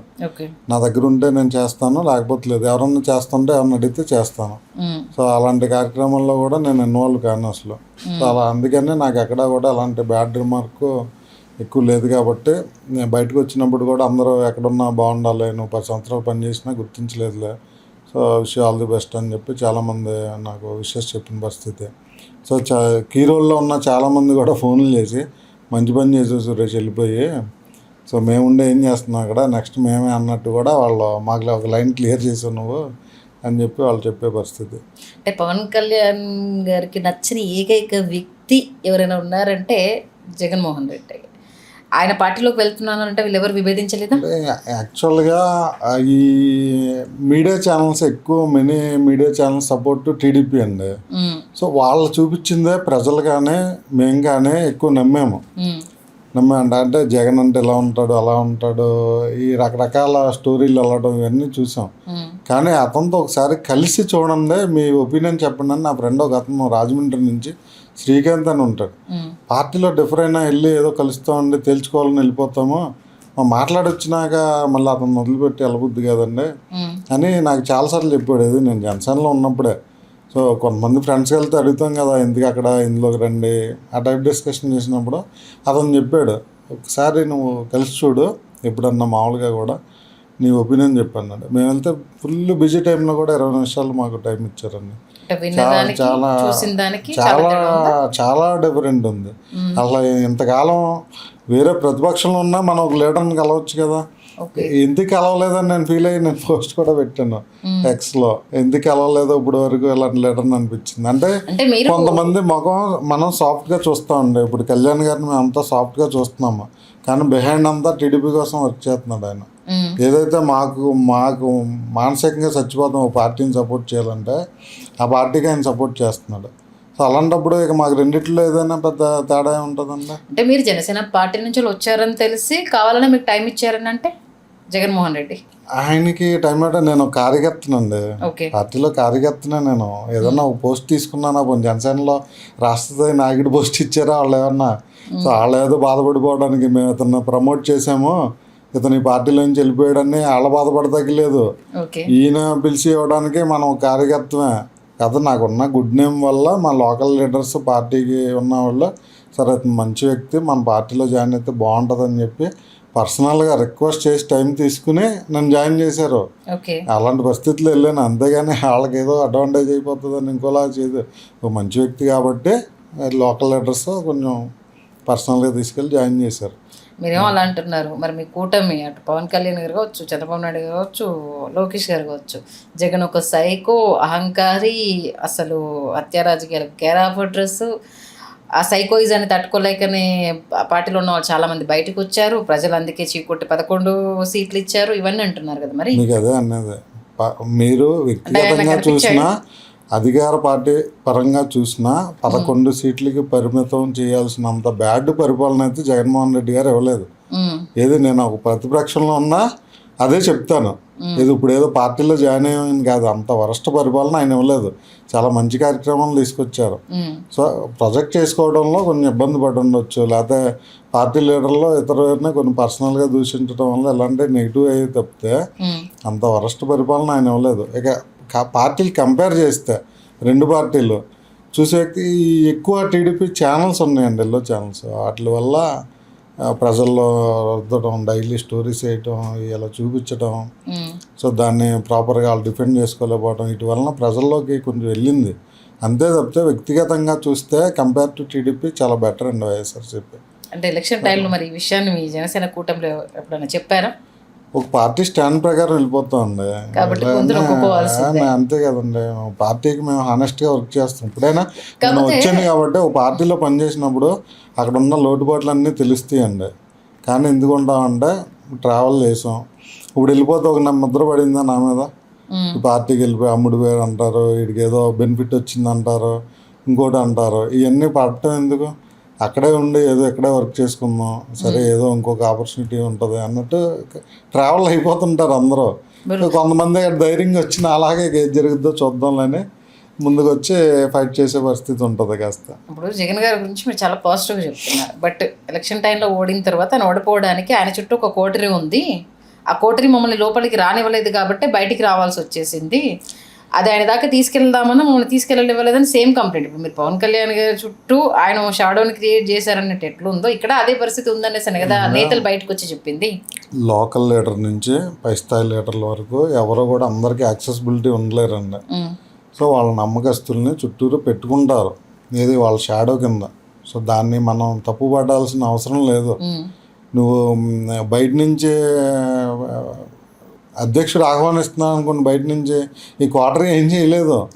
సో వీళ్ళొక రోడ్ మ్యాప్ ఉంటుంది, వీళ్ళొక బిట్వీన్ పర్సన్ కింద ఉంటారు అంతే. సో క్వార్టరీ ఆపేస్తుంది, ఏ పార్టీలో అండి క్వార్టరీ ఆపేస్తుంది, క్వార్టరీ వెళ్ళట్లేదు, ఎంత ఫాల్స్ అండి. వీళ్ళందరినీ పెట్టుకునేది అధినాయకుడే. అధినాయకుడు చెప్పిందే వాళ్ళ తూచా తప్పకుండా పాటిస్తారు, ఏ పార్టీ అయినా సరే. పవన్ కళ్యాణ్ గారు కూడా వాళ్ళ ఏరియాలో లీడర్ని ఆహ్వానించిందంటే వీళ్ళు ఎందుకు ఆపుతారు? ఆపరు. ఏ పార్టీ అయినా అధ్యక్షుడు రాంగ్ అయితేనే కింద వాళ్ళు రాంగ్ ఉంటారు, అధ్యక్షుడు కరెక్ట్గా ఉంటే కింద వాళ్ళు రాంగ్ చేయడానికి ఉండదండి. అంటే మీది కొంత సౌండ్ ఎక్కువ చేసింది మీ కోటరీ, పర్సనల్గా బండారు సురేష్ కోటరీ కొంత ఫ్యాన్ బేస్ ఉండడం వల్ల జగన్ని కలవడం ఈజీ అయిందని నేను అంటాను. ఏమంటారు? నా ఫ్యాన్ బేస్ ఏం లేదండి అసలు. మనం ఏదో మంచి కార్యక్రమాలు చేసుకుంటూ వెళ్తే నలుగురు జాయిన్ అవ్వడం, మంచి స్నేహం ఏర్పడితే వాళ్ళు ఏ పార్టీలో ఉన్న విష్ చేయడం తప్పితే నాకు ఫ్యాన్ బేస్ ఇదేంటి. నేనన్నా సినిమా వ్యక్తినే లేకపోతే ఇంకోటి ఫ్యాన్ బేస్ క్రియేట్ అవ్వడానికి. అలాగే మనం చేసిన మంచి కార్యక్రమాల వల్ల మనతో ట్రావెల్ చేస్తున్నారు. నేను ఇందాక చెప్పినట్టు ఏ కార్యక్రమం చేసినా ఫాలో అవుతారండి జనం. ఒకటే కాదు, పొలిటికల్ ఒకటే కాదు, సేవా కార్యక్రమాలు ఏంటి, మీతో ట్రావెల్ చేసే ఒక బ్యాచ్ ఉంటుంది ఖచ్చితంగా. మనకి ఆ విధంగా క్రియేట్ అవుతుంది తప్పితే ఎప్పుడు కూడా మనం ఒక పార్టీ బేస్ చేసుకునే ఉండదండి. ఇప్పుడు రప్పారప్ప స్లోగన్స్ తోటి ఇప్పటికే పార్టీకి కొంత డ్యామేజ్ అయ్యింది. అమరావతి దానికి సంబంధించి ఆయన మొన్న ఇచ్చిన స్టేట్మెంట్ కొంత నెగిటివ్ అయింది. అసలు కూటమి విడిపోయే పరిస్థితులు కనిపించట్లేదు. కాబట్టి 2029 కూడా వైఎస్ జగన్మోహన్ రెడ్డి సీఎం అవ్వడు, వైఎస్ఆర్సీపీ పార్టీ అధికారంలోకి రాదు అన్న వాదన గట్టిగా వినిపించే ప్రయత్నం చేస్తున్నారు. మరి ఏ నమ్మకంతో ఆ పార్టీలోకి వెళ్ళారు? అసలు యాక్చువల్గా స్టేట్లో అంటే మెజారిటీ ధైర్యంగా ఎదుర్కొనే క్యాస్టులు 2 ఉన్నాయండి. ఒకటి దళితులు, ఎలాంటి దానికైనా చంపడానికైనా చావడానికైనా సిద్ధం అన్నట్టు ఉంటారు. 2 రాష్ట్రంలో కాపులు ఉన్నారండి. సో ఈ కాపులు జనసేనకు ఉండటం వల్ల సాలిడ్ కార్యకర్తలు ఉన్నారు ఇతర క్యాస్ట్ కార్యకర్తలతో కలిపి. సో దళితులు ఎక్కువ జగన్మోహన్ రెడ్డి గారికి సపోర్ట్గా ఉన్నారండి. సో ఇలాంటి పరిస్థితుల్లో నెక్స్ట్ ఎలక్షన్కు ఈ కాపులు ఓటేసే పరిస్థితి లేదు ఈ కూటమికి.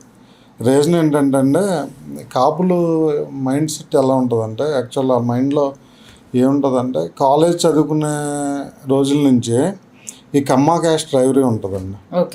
సో ఈ 2 క్యాస్ట్లకి డ్రైవరీ అనేది ఓ సినిమా అభిమానంతో కావచ్చు, పొలిటికల్గా కావచ్చు, సో ఆ రైవరీ క్యారీ ఫార్వర్డ్ అవుతూ ఉంటుంది. విద్యార్థి దశలో ఏదైతే మైండ్లో నాటుద్దండి అది లైఫ్ లాంగ్ ఉండిపోయిద్ది. సో ఈ రెండు క్యాస్ట్లు కూడా సామాజికంగా, ఆర్థికంగా, లేదా సినిమా పరంగా అన్ని విధాలా కూడా ఫైట్ చేసే క్యాస్ట్లు.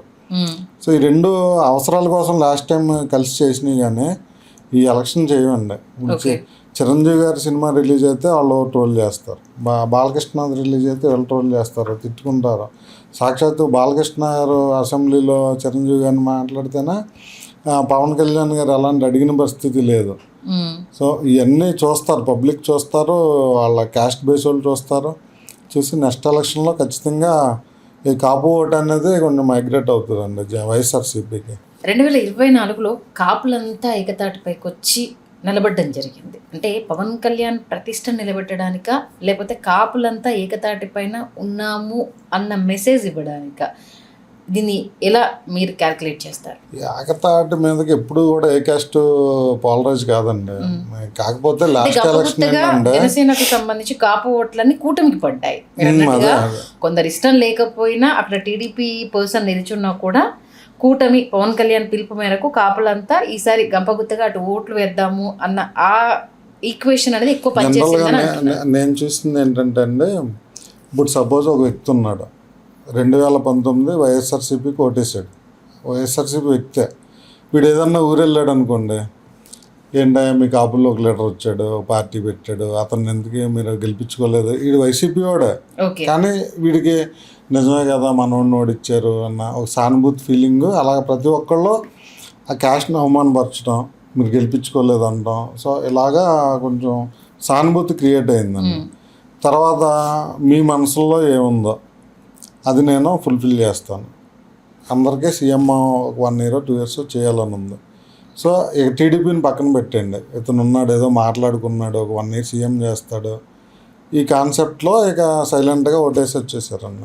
ఇప్పుడు 15 years కలిసే ఉంటాము మన సీఎం చంద్రబాబు నాయుడు గారే అని ఆయన అనౌన్స్ చేసిన తర్వాత జనసేన కావచ్చు, కాపుల ఇంటర్నల్ ఫీలింగ్ ఏంటి అంటే మీరు ఏం చెప్తారు? ప్రతి ఒక్కరినే మనం అజం చేయలేం, కానీ కొంచెం నాకున్న అవగాహన వరకు, మెజారిటీ నాకున్న అవగాహన వరకు ఇతను కన్నా ఒక 6 months 1 year సీఎం చేయలేదంటే కనుక ఇతన్ని నమ్మే పరిస్థితి కాదు కాపులో. సో వాళ్ళకున్న రాజకీయ అవసరాలు బట్టి లోకల్గా వాళ్ళకున్న లీడర్స్ అవైలబిలిటీని బట్టి వాళ్ళు ట్రావెల్ చేస్తారండి. ఇంకా పార్టీలు చూడరు, పార్టీలు వ్యక్తుల్ని ఈ కూటమిలో చూసే పరిస్థితి ఉండదు ఇక. సో వాళ్ళకున్న రాజకీయ అవసరాలు బట్టి లోకల్గా వాళ్ళకి అవైలబిలిటీ ఉన్న లీడర్ని బట్టి ఏ క్యాస్ట్ వాళ్ళకి అందుబాటులో ఉంటే దాన్ని బట్టి ట్రావెల్ చేస్తారండి నెక్స్ట్ ఎలక్షన్. అంటే దాదాపు 20 నెలలు, ఈ 20 నెలల పాలనకు సంబంధించి మీ కాపు కమ్యూనిటీలో కావచ్చు, జనసేనలో కావచ్చు బలంగా వినిపిస్తున్న వాదన ఏంటి? ఇప్పుడు మీరు చెప్తున్న దాని ప్రకారం చూస్తే నామినేటెడ్ పోస్టులు కావచ్చు, ఎదురు చూస్తున్న పదవులైనా లేకపోతే ఇన్ఛార్జీలైనా వచ్చే అవకాశం కావచ్చు లేదు అన్న వాదన బలంగా వినిపిస్తుందా? ఈ 20 నెలల పాలన చూస్తే సాటిస్ఫైడ్గా ఎవరు లేరండి. ఏ పార్టీ వాళ్ళు కూడా కొంచెం పని చేసి పదవులు ఎక్స్పెక్ట్ చేసే వాళ్ళు ఉంటారు. సో వాళ్ళని సాటిస్ఫైడ్గా వాళ్ళు చేయలేదు. సో ఈ 18 నెలలు 20 నెలలు అయిపోయినా ఇప్పటికీ చాలా దేవస్థానాలకి కమిటీలు వేయలేని పరిస్థితి.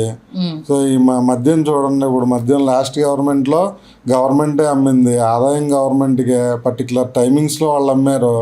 ఇప్పుడు ఈ గవర్నమెంట్ ఏం చేసిందండి, పాట విధానం తీసుకొచ్చారు పాలసీ, దాని ప్రకారం వెళ్ళారు. ఇప్పుడు టైమింగ్స్తో సంబంధం లేకుండా అమ్ముతున్నారు, రేట్ ఎక్కువ అమ్ముతున్నారని గొడవలు చేస్తున్నారు, బెల్ట్ షాపులు ఇచ్చేసారు, ప్రతి షాప్ దగ్గర ఎమ్మెల్యేలు వసూలు చేసుకుంటున్నారు. పోలీసు ఎక్సైజ్ శాఖ వాళ్ళు ఎవరు ఖాళీగా ఉండేవారండి పని లేకుండా. ఇప్పుడు బెల్ట్ షాపులు పెట్టడం ఎక్సైజ్ శాఖ వాళ్ళకి మంచి కలెక్షన్ పెరిగింది. లోకల్ పోలీస్ డిపార్ట్మెంట్ మేనేజ్ చేసుకోవాల్సిన పరిస్థితి. మద్య విధానం పాతదానికి ఇప్పుడు డిఫరెన్స్ ఏంటంటే, ఓల్డ్ దాంట్లో అన్నీ గవర్నమెంటే కదా చేసింది. వాళ్ళకి జరిగిన ఇబ్బంది ఏంటి, ప్రజలకి ఆప్షన్ ఇవ్వలేదు, ఎక్కువ ఇవి బ్రాండ్స్ అవైలబుల్ లేక ఆప్షన్ ఇవ్వలేదు, ఆన్లైన్ పేమెంట్ విధానం లేదు, ఈ రెండే జరిగింది. కానీ ఇప్పుడు మరి ప్రస్తుత గవర్నమెంట్లో ఏం జరుగుతుంది, అంతా నష్టమే కదండి. ఇప్పుడు అమరావతి చూసుకోండి, ఫస్ట్ ల్యాండ్ పూలింగ్ వాళ్ళకే న్యాయం చేయలేదు, సెకండ్ పూలింగ్ అంటున్నారు. ఇప్పుడు ఇలా ఎన్నో అండి. ఇప్పుడు ల్యాండ్ టైటిలింగ్ యాక్ట్ చూసుకోండి, ఇప్పుడు కేంద్ర ప్రభుత్వం తెచ్చింది, దాన్ని అమలుపరిచే మాట్లాడుతున్నాం. మొన్నటి వరకు ఏం మాట్లాడారు, మీ భూములు లాగేసుకుంటాడు జగన్మోహన్ రెడ్డి, మీ ఆయన మొత్తం మీ లాగేసుకుంటాడని ప్రచారాలు చేశారు. ఇప్పుడేంటి చాలా మంచి విధానం అది అని చెప్తున్నారు. ఇలా ప్రజలు అర్థం చేసుకుంటున్నారు. ప్రజలకు కూడా తెలుస్తుంది ఏంటి గత గవర్నమెంట్లో ఏం జరిగింది ఇప్పుడు ఏంటని. ఎక్సలెంట్ ప్రోగ్రామ్స్ చేశారండి. ఈ యాప్కాస్ అని ఒకటి తీసుకొచ్చారు ఏపీసీఎస్. అది కాంట్రాక్ట్ ఎంప్లాయీస్ ఉండేవారు గవర్నమెంట్లో. సో లక్షల్లో ఉండేవారు. అవన్నీ కూడా ఒక జిల్లాకి ఒక నాయకుడు చొప్పున పనిచేసుకుని, సో వాళ్ళు 5,000 10,000 మార్జిన్ ఉండేది. అదంతా క్యాన్సిల్ చేసి జగన్మోహన్ రెడ్డి గారు కార్పొరేషన్ తెచ్చి దాని నుంచి కాంట్రాక్ట్ ఎంప్లాయీస్ జీతాలు ఇచ్చేలా తెచ్చారు. సో ప్రజల వద్దకే పాలన అందించాలని సచివాలయాలు తెచ్చారు. సచివాలయం ఇప్పుడు విలేజ్ పీపుల్ ఎక్కడికి వెళ్ళండి, ఏదన్నా పని కావాలంటే పంచాయతీకి వెళ్ళాలి. అక్కడ లేనివి మండల హెడ్ క్వార్టర్కి వెళ్ళాలి. ఎంఆర్ఓ ఆఫీస్ వర్క్ కానీ ఆర్డీఓ ఆఫీస్ కానీ ఏదైనా. ఇప్పుడు సచివాలయాలు రావడం వల్ల వాళ్ళకి ఎన్నో వందల్లో బెనిఫిట్స్ మనకి ఇక్కడ జరుగుతున్నాయి సచివాలయాల్లో. సో ఇప్పుడు ఒక లేడీ కానిస్టేబుల్ని ఇచ్చారు సచివాలయానికి, ఒక ఏఎన్ఎం నర్స్ని ఇచ్చారు. సో మీ డెత్ సర్టిఫికేట్, బర్త్ సర్టిఫికేట్, మీకు ఈడబ్ల్యూఎస్ సర్టిఫికేట్ అన్నీ కూడా మీరు అక్కడికి వెళ్ళి ఎన్నిసార్లు కావాలంటే అన్నిసార్లు ప్రింట్అవుట్ తీసుకోవచ్చు. లోకల్గా అవైలబుల్ ఉంటారు. ప్రెగ్నెంట్ లేడీలకి ఏఎన్ఎం నర్సు మీరు ఏ ఫుడ్ తీసుకోవాలి, ఎలా మెడిసిన్ తీసుకోవాలి, మళ్ళీ వాళ్ళకి ఫ్రూట్స్ ఇవ్వటం గవర్నమెంట్ నుంచి ఇన్ని కార్యక్రమాలు చేశారు. సో ప్రతి ఒక్కరికి నాయకుడు అనేవాడితో సంబంధం లేకుండా వాలంటీర్ వ్యవస్థ పెట్టారు. ప్రతి 50 హౌసెస్కి ఒకళ్ళని. సో అన్ని పథకాలు వాళ్ళ ఇంటికి తీసుకొచ్చు. అర్హులకి వాళ్ళే ఆన్లైన్ ఫోన్లో యాక్సెస్ ఉండేదే. మీకు ఏదైనా అర్హత ఉంటే రిజిస్టర్ చేసేవారు. సో ఇన్ని మంచి కార్యక్రమాలు గవర్నమెంట్ చేసింది. రివర్స్ టెండరింగ్ తెచ్చారు. అక్కడ ఏంటి దాంట్లో జ్యుడిషియల్లీ ఇన్వాల్వ్ చేశారు లాయర్స్ని. సో అక్కడ ఏమి అవినీతి జరగకుండా తక్కువ రేటుకి ఎవరైతే పాటుకొచ్చారో వాళ్ళకి కాంట్రాక్ట్స్ ఇచ్చేలా తీసుకొచ్చారు. ఇన్ని మంచి ప్రోగ్రామ్ జగన్మోహన్ రెడ్డి చేశారు. ల్యాండ్ పూలింగ్ గురించి మీరు తీశారు కాబట్టి ఒకటి విన్నాను, నిజమా కాదా? మరి దేని మీద మీ పోరాటం అనేది మీరే క్లారిటీ ఇవ్వాలి. 2025లో సిబిఐ విచారణ జరిపించాలి అని లేఖ రాశారు. ముందుగా ఆ లేఖ మీరు రాశారా? రాస్తే ఆంతర్యం ఏంటి దానికి సంబంధించి? యాక్చువల్ అండి, ఎవరు ఏ ప్రోగ్రామ్ చేసినా నేను మంచి ప్రోగ్రామ్ అంటే దానికి సపోర్ట్గా ఉంటానండి. ఒక ఫ్రెండ్ బర్త్డే సందర్భంగా 4 మొక్కలు నాటాను. చింతా రాజశేఖర్ గారు అని ఆయన ప్రత్యేక హోదా ఆంధ్రుల హక్కు, మనం డివైడ్ అయ్యాం, ప్రత్యేక హోదా ఇవ్వాలి మనకి ప్రామిస్ కూడా ఇచ్చి ఆ గవర్నమెంట్ వచ్చి కూడా మనల్ని ఇది చేస్తుంది. సో ప్రతి ఒక్కరికి అది రీచ్ కావాలని బ్యాడ్జీలు పంచారు. సో ఆ బ్యాడ్జీలు నాకు కూడా కొన్ని ఉండని నేను పంచిపెట్టాను. అలాగే ఎవరు ఏం ప్రోగ్రామ్ చేసినా సరే చూస్తున్నాం. అప్పుడు ఈయన ఎక్స్ప్లెనేషన్ బాగుంది. ఢిల్లీ లిక్కర్ స్కామ్ కన్నా ఇది ల్యాండ్ పూలింగ్ అనేది ఎక్కువ స్కామ్ అని. సో దాని మీద ఒక విచారణ జరగాలని చెప్పి అందరు లెటర్ రాసిందిగా ఆయన అడుగుతూ ఉన్నారు అందరినీ. సో నేను వాలంటరీగా వెళ్ళి నేను కూడా రాస్తాను, నాకు ఇవ్వండి అని చెప్పి నేను తీసుకుని గత ఆగస్టులో నేను లెటర్ రాశాను. సో ఎవరు ఏది మంచి ప్రోగ్రామ్ చేసినా మనం పార్టిసిపేట్ చేస్తాం అన్నాను. అంటే జనసేన కూటమిలో భాగస్వామిగా ఉండగా కూటమి అవినీతిపై ఫిర్యాదు చేయడాన్ని ఎలా చూడాలి మీరు? కూటమి మంచి ప్రోగ్రామే కదండి, అది చెడ్డదేం కాదు కదా. ఇప్పుడు అంటే మీరు కొంత అసహనంతో ఉన్నారు, గుర్తింపు రావట్లేదు అన్నదాన్ని ఈ రకంగా ఏమైనా ఎలివేట్ చేయాలనుకున్నారా? అసహనం కాదండి, అది ఓవరాల్గా ప్రజలను చీట్ చేస్తున్న కార్యక్రమాలు జరిగినప్పుడు ఏ పార్టీలో ఉన్న వాళ్ళైనా దాన్ని మంచి కోరుకుంటే దాన్ని ప్రశ్నించవచ్చు. ఆ వేలో నేను దాన్ని చేశాను. కానీ ఒక పార్టీనో ఒక వ్యక్తినో బేస్ చేసుకుని నిర్ణయం తీసుకున్నారా బయటికి రావాలి అనేసి? లేదండి, యాక్చువల్గా నాకు వైసీపీలో జాయిన్ అవ్వమని కొంతమంది లోకల్ లీడర్లో కొంచెం ప్రపోజల్ పెడతా ఉన్నారు. ఇక్కడ ఏమీ అవ్వట్లేదు కదా రా అన్నట్టు. అయితే లేదు, గత 10 సంవత్సరాలుగా ఉన్నాం కదా, ఈ పార్టీలోనే తెలుసుకుంటామని ట్రై చేస్తూ ఉన్నాం. నాతో పనిచేసిన ఒక ఇద్దరికి చిన్న కార్యకర్తలకి వాళ్ళకి ఒక టెంపుల్లో డైరెక్టర్ ఇవ్వమని ప్రపోజల్ పెట్టాను. సో చేయలేదు. ఇంకొక బ్యాంకు సొసైటీలో ఒకరికి ఇమ్మని డైరెక్టర్ పెట్టాను. అది ఎవరి పేరు ఇచ్చారో వేరే వాళ్ళది ఇచ్చారు. సో ఇవి డిఫర్ అయి ఉన్నాను. వాళ్ళని అడిగితే ఎవరికి మనీ ఇస్తే వాళ్ళకి చేసేస్తున్నారు. ఇలాంటి టైంలో ఇక మనం పార్టీ పెట్టేందుకు ఎక్కడున్నా అది కొనుక్కోవడం అయిపోతుంది కదా. అలాంటి టైంలో నేను సరే మనం ఇంతవరకు కష్టపడ్డాం, ఇక మనం వేస్ట్ చేయొద్దు కార్యకర్తగా, మనకు ఒక పొజిషన్ కావాలి అని పార్టీకి నేను ట్రయల్ స్టార్ట్ చేశాను. నాకు వర్క్ చేసుకోవడానికి ఒక అథెంటికేషన్ పోస్ట్ కావాలి యూత్ వింగ్. మీరు ఏమన్నాను ఒక డేట్ పెట్టుకున్నాను. ఈ డేట్ వరకు వీళ్ళు చేశారా, ఇందులో ఉందా, లేకపోతే లేదని. ఆ డేట్ ప్రకారం నేను వాళ్ళనే రిక్వెస్ట్ చేశాను ప్రయారిటీగా. వాళ్ళు చేయలేదు. తర్వాత నేను వీళ్ళకి చెప్పాను చేంజ్ అవుతాను, ప్రొసీడ్ కానీ. అంటే ప్లాన్ ప్రకారమే కూటమి ప్రభుత్వం అవినీతికి సంబంధించి లేఖను ఎలివేట్ చేశారనుకోవడానికి ఆస్కారం లేదు. ఒకవేళ సిబిఐ విచారణ జరిగి కూటమి ప్రభుత్వం కూలిపోయి ఉంటే అది ఏదైనా జరగవచ్చు. అది నేను నా ఒక్కడి వల్ల జరగదు కదా. ఎవరన్నా మంచి కార్యక్రమం చేస్తున్నప్పుడు మనం చేస్తాం. అలాగా అది రాయడం జరిగింది తప్పితే దాన్ని ఏదో ప్రభుత్వాలు కూల్చేయాలి ఆలోచనలు, అంత ఆలోచన కూడా లేదండి. రైతులు, అమరావతి రైతులు కష్టాలు చూస్తూ ఉన్నాం మీడియాలో. సో వాళ్ళకి అన్యాయం జరుగుతూ ఉందని, రాష్ట్ర ఖజానాకి అన్యాయం జరుగుతుందని చూస్తూ ఉన్నాం. దాని మీద ఏం ఎంక్వైరీ జరిగితే గుడ్ ఆర్ బ్యాడ్ ప్రజల ముందు అదే తెలుస్తుంది కదా అని మన ప్రోగ్రామ్ చేస్తాను. అప్పటికేమి పార్టీలు మారిపోదాం అదేం లేదండి. అలాంటి ఆలోచన అప్పటికి లేదు అసలు. అలా మీరు ఒక్కరే రాస్తారా, ఇంకెవరైనా చంద్రబాబు పైన లేఖలు రాసిన వాళ్ళు ఉన్నారా? చాలా మంది ఉన్నారండి. వాళ్ళ పార్టీలో ఉన్నప్పుడు వాళ్ళని బయట పెట్టి మనం పార్టీలో బ్యాట్ చేయడం కరెక్ట్ కాదు. చాలా మంది రాశారు. కాదండి, ఇప్పుడు చాలా మంది నామినేటెడ్ పోస్టుల్లో కూడా ఉన్నారు, మంచి పోస్టుల్లో కూడా ఉన్నారు. ఫోన్ చేసి లేఖలు రాసిన తర్వాత కదండి. ఇప్పుడు ఎగ్జాంపుల్, ఇప్పుడు నామినేటెడ్ పోస్ట్ తీసుకున్న వాళ్ళు ఉన్నారు, వాళ్ళు కూడా నాకు ఫోన్ చేసి నన్ను అప్రిషియేట్ చేసి మంచి పని చేసే పార్టీ మారిపోయి ఇక్కడ ఇలా ఉంది అని చెప్పిన పరిస్థితి ఉంది. ఇప్పుడు వాళ్ళ పేరు చెప్పాను అనుకోండి, వాళ్ళ పోస్ట్ పోయిద్ది కదా. సో అలా మనం మేమంటే వచ్చాం అన్నిటికీ మాట్లాడుతున్నాం కాబట్టి మాట్లాడుతున్నాం, కానీ వాళ్ళని బ్యాట్ చేయడం కరెక్ట్ కాదు. చాలా మంది రాశారండి దాని మీద, నాకు తెలిసిన వాళ్ళు చాలా మంది రాశారు. అయితే చింతామోహన్ గారు ఒక స్టేట్మెంట్ ఇచ్చారు. కాపు యువనేతలంతా జనసేన పవన్ కళ్యాణ్ మేనియాలో ఒక రోగం బారిన పడి ఉంటున్నారు, వాస్తవంలో నుంచి బయటికి రావట్లేదు, అది వచ్చిన రోజు రియల్ పిక్చర్ కనిపిస్తుంది, ఎందుకంటే ఆ కోవలో ఉన్న వాళ్ళు వాయిస్లో వినిపించిన వాళ్ళు చాలా మంది ఉన్నారు, అందులో నేను ఒకరిని అనేసి అంటూ ఒక స్టేట్మెంట్ ఇచ్చారు. అంటే మీరు ఆ వ్యామోహం నుంచి బయటికి వచ్చి నిర్ణయం తీసుకున్నారా, లేకపోతే చాలామంది నిజంగా ఆ వ్యామోహంలో ఉండి నిర్ణయం తీసుకోలేకపోతున్నారు? కాపు యువతలు అండి ఎక్కువ పాపం చదువుకున్నారు, చదువుకుని ఉద్యోగాలు చేస్తున్నారు, చాలా మంచి పొజిషన్లో ఉన్నారు. వాళ్ళందరికీ ఏముంటుందంటే మనోడు ఒకసారి సీఎం అవ్వాలి అన్న ఫీలింగ్ ఉంటుంది. అలాంటి ఫీలింగ్లో హార్డ్ కోర్గా ఆ పార్టీకి పనిచేస్తున్నారండి.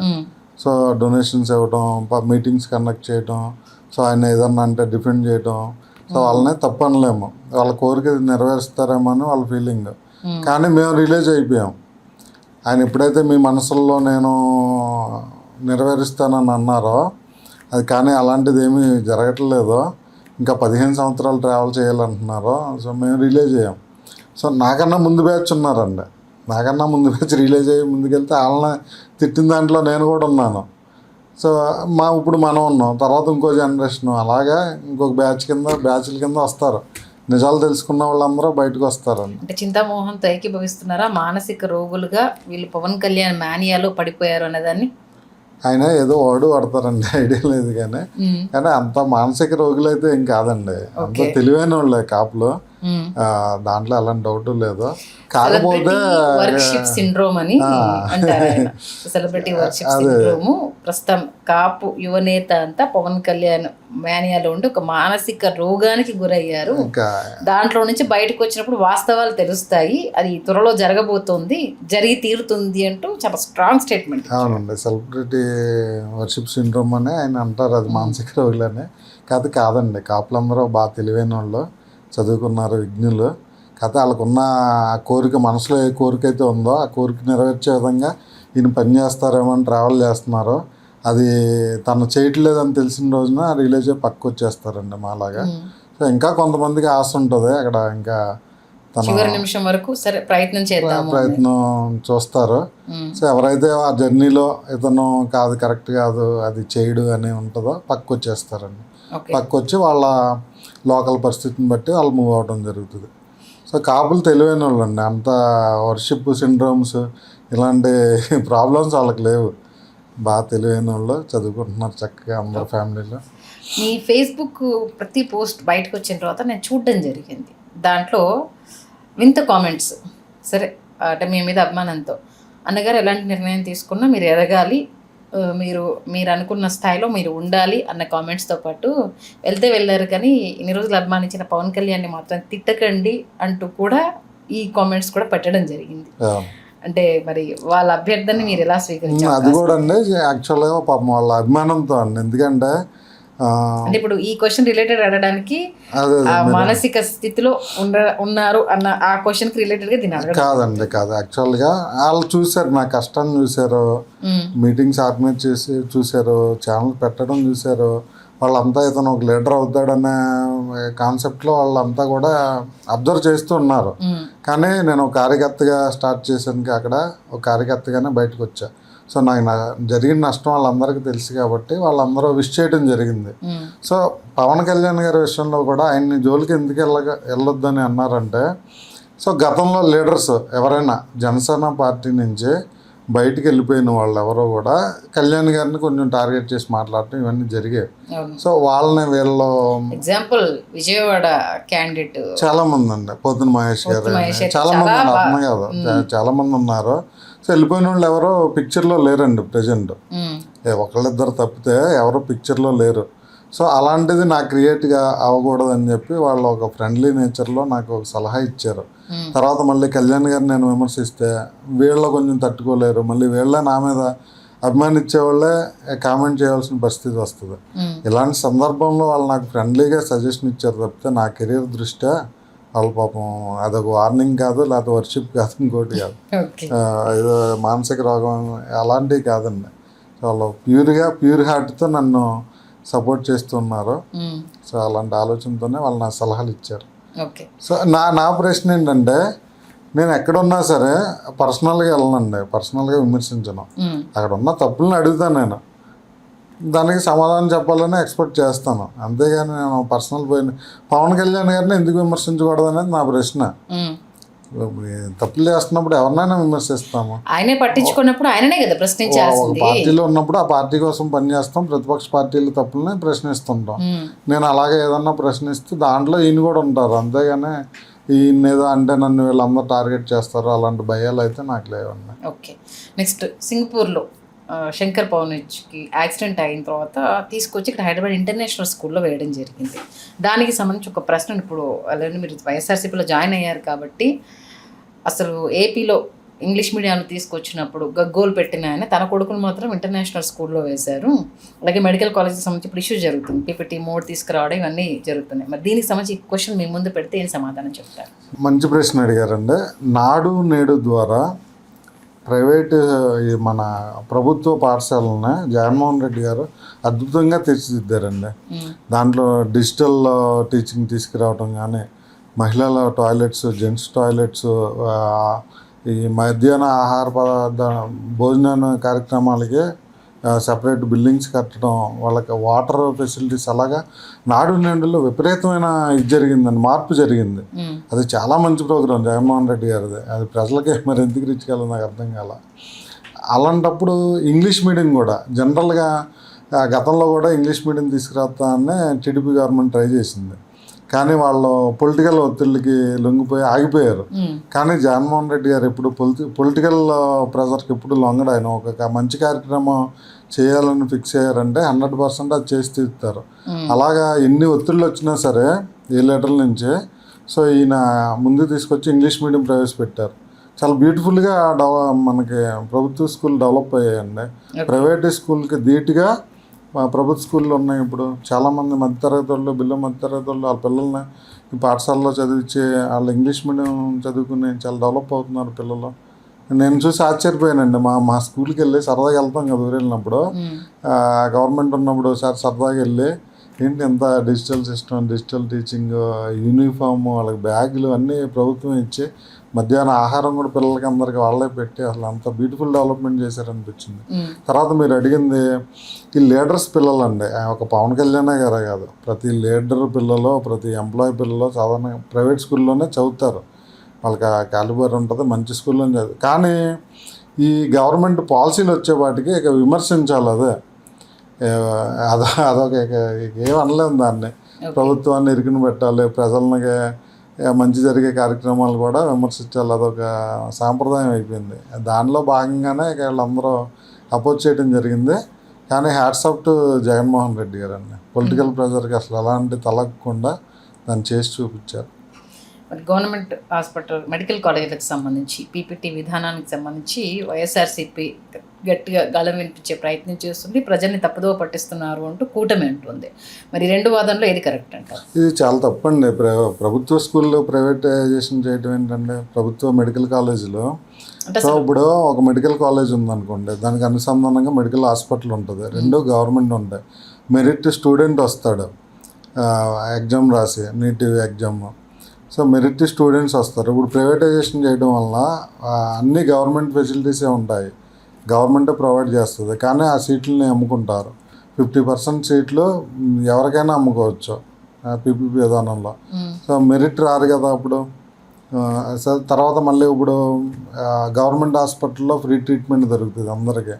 సో పేదవాడి మెడికల్ కాలేజీకి వెళ్తే అక్కడ ఎక్స్పర్ట్ డాక్టర్స్ ఉంటారు, మెరిట్ స్టూడెంట్స్ ఉంటారు అని వెళ్తారు. వాళ్ళకి ట్రీట్మెంట్ కూడా ఫ్రీ ఆఫ్ కాస్ట్లో ప్రైవేట్ హాస్పిటల్ టైప్లో దొరుకుతుంది. సో ఇవన్నీ పోతాయి. ఇప్పుడు వాళ్ళు ఛార్జ్ పే చేయాల్సి వస్తుంది, అవుట్ పేషెంట్ కానీ ఇన్ పేషెంట్ కానీ, ఆ రూమ్ ఛార్జీలు కానీ అన్నీ పే చేయాల్సి ఉంటుంది. సో ఇది ప్రభుత్వం తీసుకున్నది 100% రాంగ్ నిర్ణయం అండి.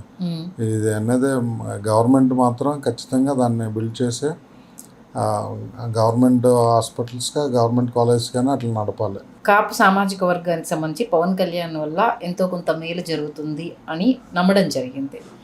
ఇప్పుడు మీ అంచనా ప్రకారం మరి కాపులకు వెనుదన్నుగా నిలబడుతుంది జగన్మోహన్ రెడ్డి, పవన్ కళ్యాణ్?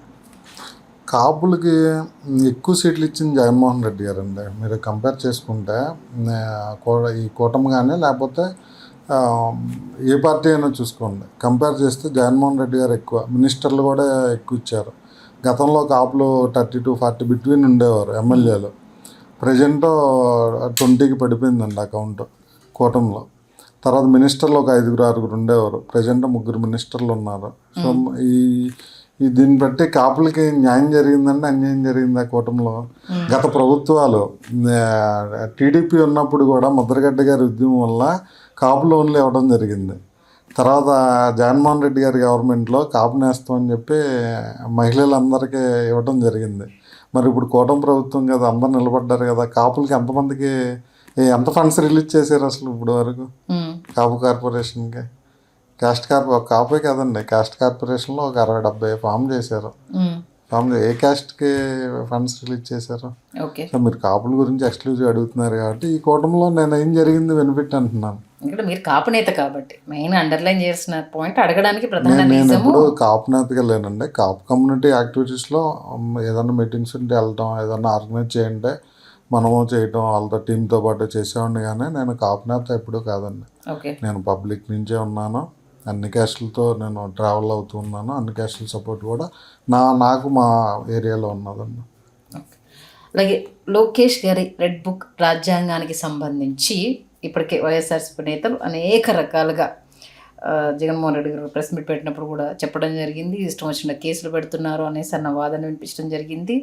రెడ్ బుక్ రాజ్యాంగం గురించి మిమ్మల్ని అడిగితే మీరేం చెప్తారు? రెడ్ బుక్ రాజ్యాంగం అనేది ప్రజాస్వామ్య వ్యవస్థలో ఇవన్నీ చెల్లుబాటు కావండి, కరెక్ట్ కూడా కాదు. పబ్లిక్గా వచ్చే రెడ్ బుక్లో మీ పేరు ఉంది, మీ సంగతి చూస్తాను అనడం, తర్వాత మీరు ఎక్కువ కేసులు పెట్టించుకుంటే మీకు పెద్ద పదవులు ఇస్తానని పబ్లిక్గా ఒక ప్రజాస్వామ్య వ్యవస్థలో చెప్పడం అసలు యాక్సెప్టబుల్ కాదు. తర్వాత ఈయన లోకేష్ గారు మాట్లాడుతూ రీసెంట్గా కూడా మన వల్లభనేని వంశీ గారు ఆయన బయటకు వచ్చిన తర్వాత చూసారా నల్లగా ఉన్న జుట్టు తెల్లగా అయిపోయింది, హ్యాండ్సమ్గా వెళ్ళేవాడు ఒంగు నడుస్తున్నాడు అని అంత పబ్లిక్. అంటే నేనే బిహైండ్ చేయించానండి. అన్ని వ్యవస్థలు ఉన్నా, పోలీస్ వ్యవస్థ ఉంది, జ్యుడిషియరీ ఉంది, అన్నీ ఉన్నా అతను పబ్లిక్గా నా వల్లే మా తల్లిని దూషించడం వల్ల నేను ఇతను ఇలా చేశాను అన్నట్టు మాట్లాడుతున్నారు. తర్వాత నా అబ్జర్వేషన్ అండి, ఆ రెడ్ బుక్లో గత గవర్నమెంట్లో వీళ్ళని ఇబ్బంది పెట్టిన వాళ్ళ పేర్లు లేకపోతే దూషించిన వాళ్ళ పేర్లు రాసుకుని విపరీతమైన వాళ్ళని హింసిస్తున్నారు తప్పితే గత ప్రభుత్వంలో ఈ అవినీతి జరిగింది, ఈ అరెస్ట్ చేసాం చాలా తక్కువ అండి. అలాంటి అరెస్టులు చాలా తక్కువ జరుగుతున్నాయి. గత గవర్నమెంట్ ఉన్నప్పుడు కక్షపూరితంగా పేర్లు రాసుకుని చేసే అరెస్టులే మనకు ఎక్కువ జరుగుతున్నాయి. వాళ్ళని కొట్టడం ఇవన్నీ కూడా చాలా అసలు కరెక్ట్ కాదండి, ప్రజాస్వామ్య వ్యవస్థలో కరెక్ట్ కాదు. ఒక పార్టీ నుంచి ఇంకో పార్టీ కంటే కంటిన్యూగా ఒకే పార్టీలో ఉన్నప్పుడు పరిచయాలు అవన్నీ కామన్గా ఉంటాయి. 12 ఏళ్ళు జనసేనతో ఉన్నారు మీరు, జనసేన నుంచి వైఎస్ఆర్సీపీకి వెళ్ళారు. మరి అక్కడి లీడర్స్ వెల్కమ్ కావచ్చు. ఈ ఆల్మోస్ట్ 2 వీక్స్ అయిందా మీరు జాయిన్ అయ్యి? 2 వీక్స్ అయింది. ఓకే, ఎలా ఉంది? మింగిల్ అవ్వగలుగుతున్నారా? ఎన్నిసార్లు ఇప్పటి వరకు? అంటే జాయినింగ్ రోజు మాత్రమే జగన్మోహన్ రెడ్డిని కలిసారా, మళ్ళీ ఎప్పుడన్నా కలిసారా? నేను జాయినింగ్ రోజే కలిసానండి ఆయన ఫస్ట్ టైం. అంతకుముందు చాలాసార్లు బయట చూశాను కానీ పబ్లిక్ మీటింగ్లో అలాగా ప్రత్యక్షం కలిసిందే ఆ రోజే అండి. 20 minutes టైం ఇచ్చారు, ఫ్రెండ్లీగా డిస్కషన్ జరిగింది. తర్వాత ఇంకా అవసరం రాలేదండి. అవసరం ఉంటుందని రెగ్యులర్గా ఆయన చాలా బిజీ ఉంటారు, నాకు జనరల్గా పని ఏముంటుందండి, పని ఉన్నప్పుడు డెఫినెట్గా కలుస్తామండి. కొత్త పాతల నేతల కలయిక ఒకంత కష్టసాధ్యము. మరి రాగానే వైఎస్ఆర్సీపీ పార్టీలో ఉన్న పాత ఇప్పుడు మీరు వెళ్ళే జంగారెడ్డిగూడమా లేకపోతే ఏ ప్లేస్కి రేపు మీరు వెళ్తారనేది పక్కన పెట్టేస్తే అప్పటికే పాతుకుపోయిన లీడర్స్ ఉంటారు. మీరు రాగానే వాళ్ళ ప్లేస్కు గండి పడుతుందేమో అన్న ఒక ఆలోచన ఉంటుంది. మరి ఆ అంశాలకు సంబంధించి కూలంకషంగా ఆలోచించుకుని వెళ్ళారా? జనరల్గా అండి నేను లోకల్గా నాకు పార్టీ విభేదించి పార్టీ నేతలతో ఆ కల్చర్ కాదండి. అన్ని పార్టీల వాళ్ళతో నేను బాగానే ఉంటాను. ఇప్పుడు మనం ఐడియాలజీ ప్రకారం వేరే డిఫరెంట్ పార్టీలు నాయకులు కలిసినప్పుడు ఫ్రెండ్లీగా ఉంటాయి. ఏదో ఫంక్షన్లో కలుస్తాం కదా, ఇప్పుడు ఏదో ఒక లోకల్ లీడర్ ఉంటాడు, ఆల్ పార్టీస్ లీడర్స్ని ఇన్వైట్ చేస్తారు కదా ఫంక్షన్స్కి, కలిసి మీ పార్టీలో యాక్టివిటీస్ ఏంటి, మా పార్టీ డిస్కషన్ జరుగుతాయి కదా. ఈ టైపు డిస్కషన్స్ ఆల్ పార్టీ నేతలతో ఉన్నాయండి. డిస్టిక్ లెవెల్లో చాలామందితో కొన్ని మంచి పరిచయాలు ఉన్నాయి. సో అన్ని పార్టీల్లో ఉన్నారు, ఏ పార్టీకి వెళ్ళినా. నాకు ఈ కార్యకర్తల విషయానికి వస్తే అండి, జనసేన వాళ్ళతో ఎక్కువ నేను ట్రావెల్ చేశాను. అయితే ఇక్కడ నా హార్డ్ వర్క్ ఇదంతా చూసిన వాళ్ళు మా కాన్స్టిట్యున్సీ వరకు ఇతను మన దాంట్లోకి వస్తే ఇతనితో కలిసి పనిచేద్దాం అనే కార్యకర్తలు చాలామంది ఉన్నారండి.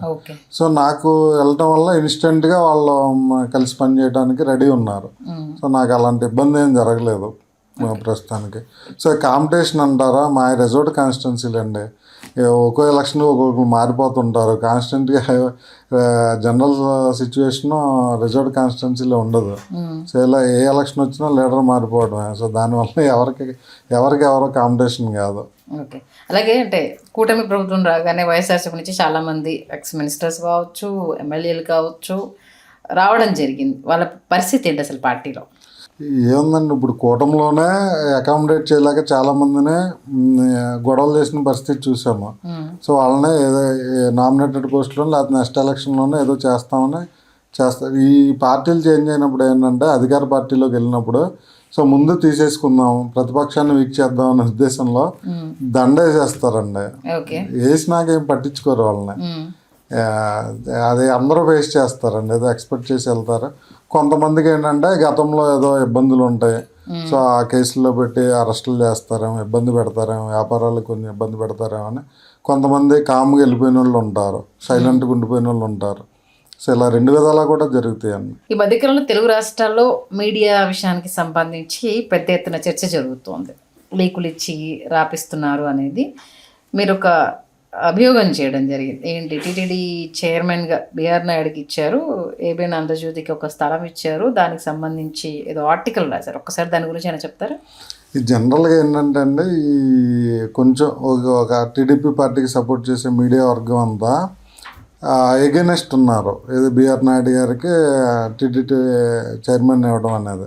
సో బహిరంగంగానే వాళ్ళ అక్కసుని వెళ్ళగక్కిన పరిస్థితి మీడియాలో, అతనికి ఎలా ఇస్తారని ఇవ్వక ముందు నుంచే.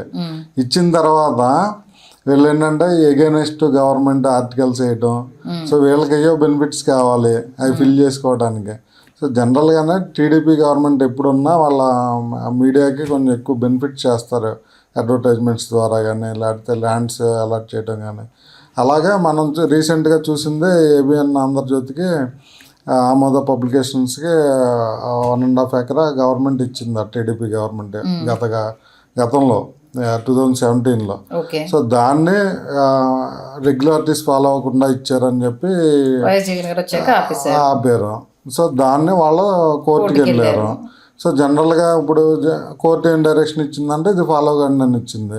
సో అదే జగన్మోహన్ రెడ్డి గారు మళ్ళీ ఉండుంటే కనుక సుప్రీంకోర్టుకు అప్పీల్కి వెళ్ళేవారు, కౌంటర్కి వెళ్ళేవారు హైకోర్టు డైరెక్షన్ని.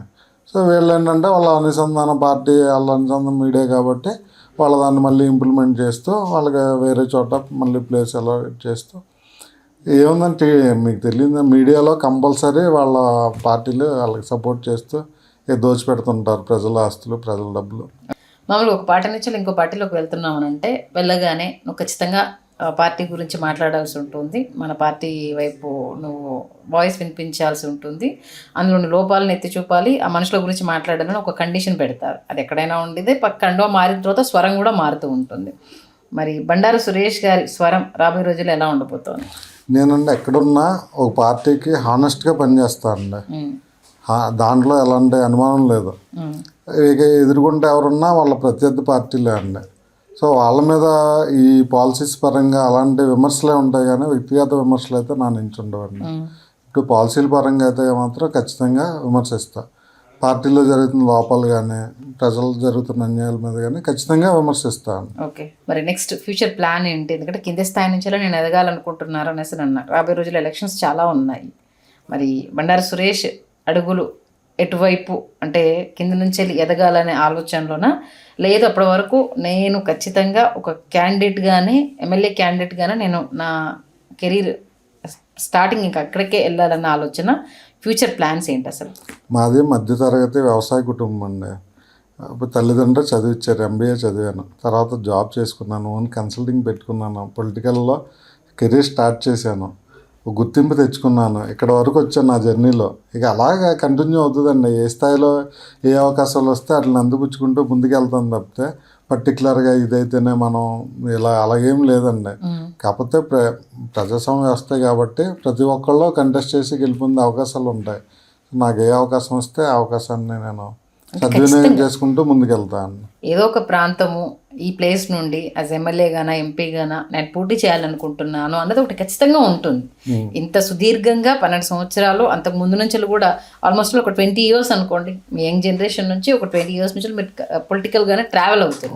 ఒక పార్టీకి మనం హానెస్ట్గా వర్క్ చేస్తే అండి, వాళ్ళ గుర్తించినప్పుడు ఖచ్చితంగా మనల్ని ఒక పొజిషన్లో పెడతారండి, ఇతనికి ఇది సూటబుల్ అన్నప్పుడు. సో అది అట్ ద సేమ్ టైం మనం కూడా పెర్ఫార్మెన్స్ ఉండాలి, వర్క్ చేయాలి మనం కూడా. సో అలా హార్డ్ వర్క్ చేసుకుంటేనే నేను ముందుకెళ్తానండి. నేను సూటబుల్ అనుకున్నప్పుడు నేను ఖచ్చితంగా వాళ్ళని అడుగుతాను, వాళ్ళు కూడా అగ్రి అయితే కనుక దానికి నాకు సపోర్ట్ చేస్తారని భావిస్తున్నాను. మీరంటే కర్ర విరగకుండా పాంచ్ అవ్వకుండా అన్నట్టుగా సమాధానం. అలాగేం లేదు అంటే నా జంగారెడ్డిగూడ నుంచి నేను ఎమ్మెల్యేగా పోటీ చేయాలని మా రిజర్వ్డ్ కాన్స్టిట్యున్సీలు అండి, రిజర్వ్డ్ కాన్స్టిట్యున్సీలో. సో మాకు ప్రాపర్ పర్టికులర్ లీడర్ అంటూ ఉండరు. ఈ ఎలక్షన్కి ఉన్న వాళ్ళు నెక్స్ట్ ఎలక్షన్ ఉండరు. సో మేము అంత హార్డ్ వర్క్ చేసుకుంటూ వెళ్తున్నప్పుడు ఏదో పైనుంచి పార్టీ గుర్తించి ఒక ప్లేస్లోకి వాళ్ళని పంపినప్పుడు అబ్జెక్షన్ బెటర్ అండి లోకల్ వాళ్ళు. కానీ ఇప్పుడు వెళ్ళి నేను ఇక్కడే పని చేస్తానంటే అబ్జెక్షన్ ఉంటుంది. సో ఇప్పుడు మేము ఇంకో చోటకి వెళ్ళి నేను ఇక్కడ లాంగ్ టర్మ్ వర్క్ చేసేస్తానంటే యాక్సెప్ట్ చేసే పరిస్థితి ఉండదు. అంటే సురేష్ గారి ఫోకస్ అంతా ఎక్కడ సూటబుల్ అనేది అధిష్టాన నిర్ణయించే దిశగా అడుగులు పడబోతుంది. ఇప్పుడు అంతే అండి. ప్రస్తుతానికి అయితే ఆల్ లీడర్స్ కొంచెం బాగానే రిసీవింగ్ ఉంది. వాళ్ళతో కలిసి వర్క్ చేస్తాను, వాళ్ళతో ట్రావెల్ చేస్తాను.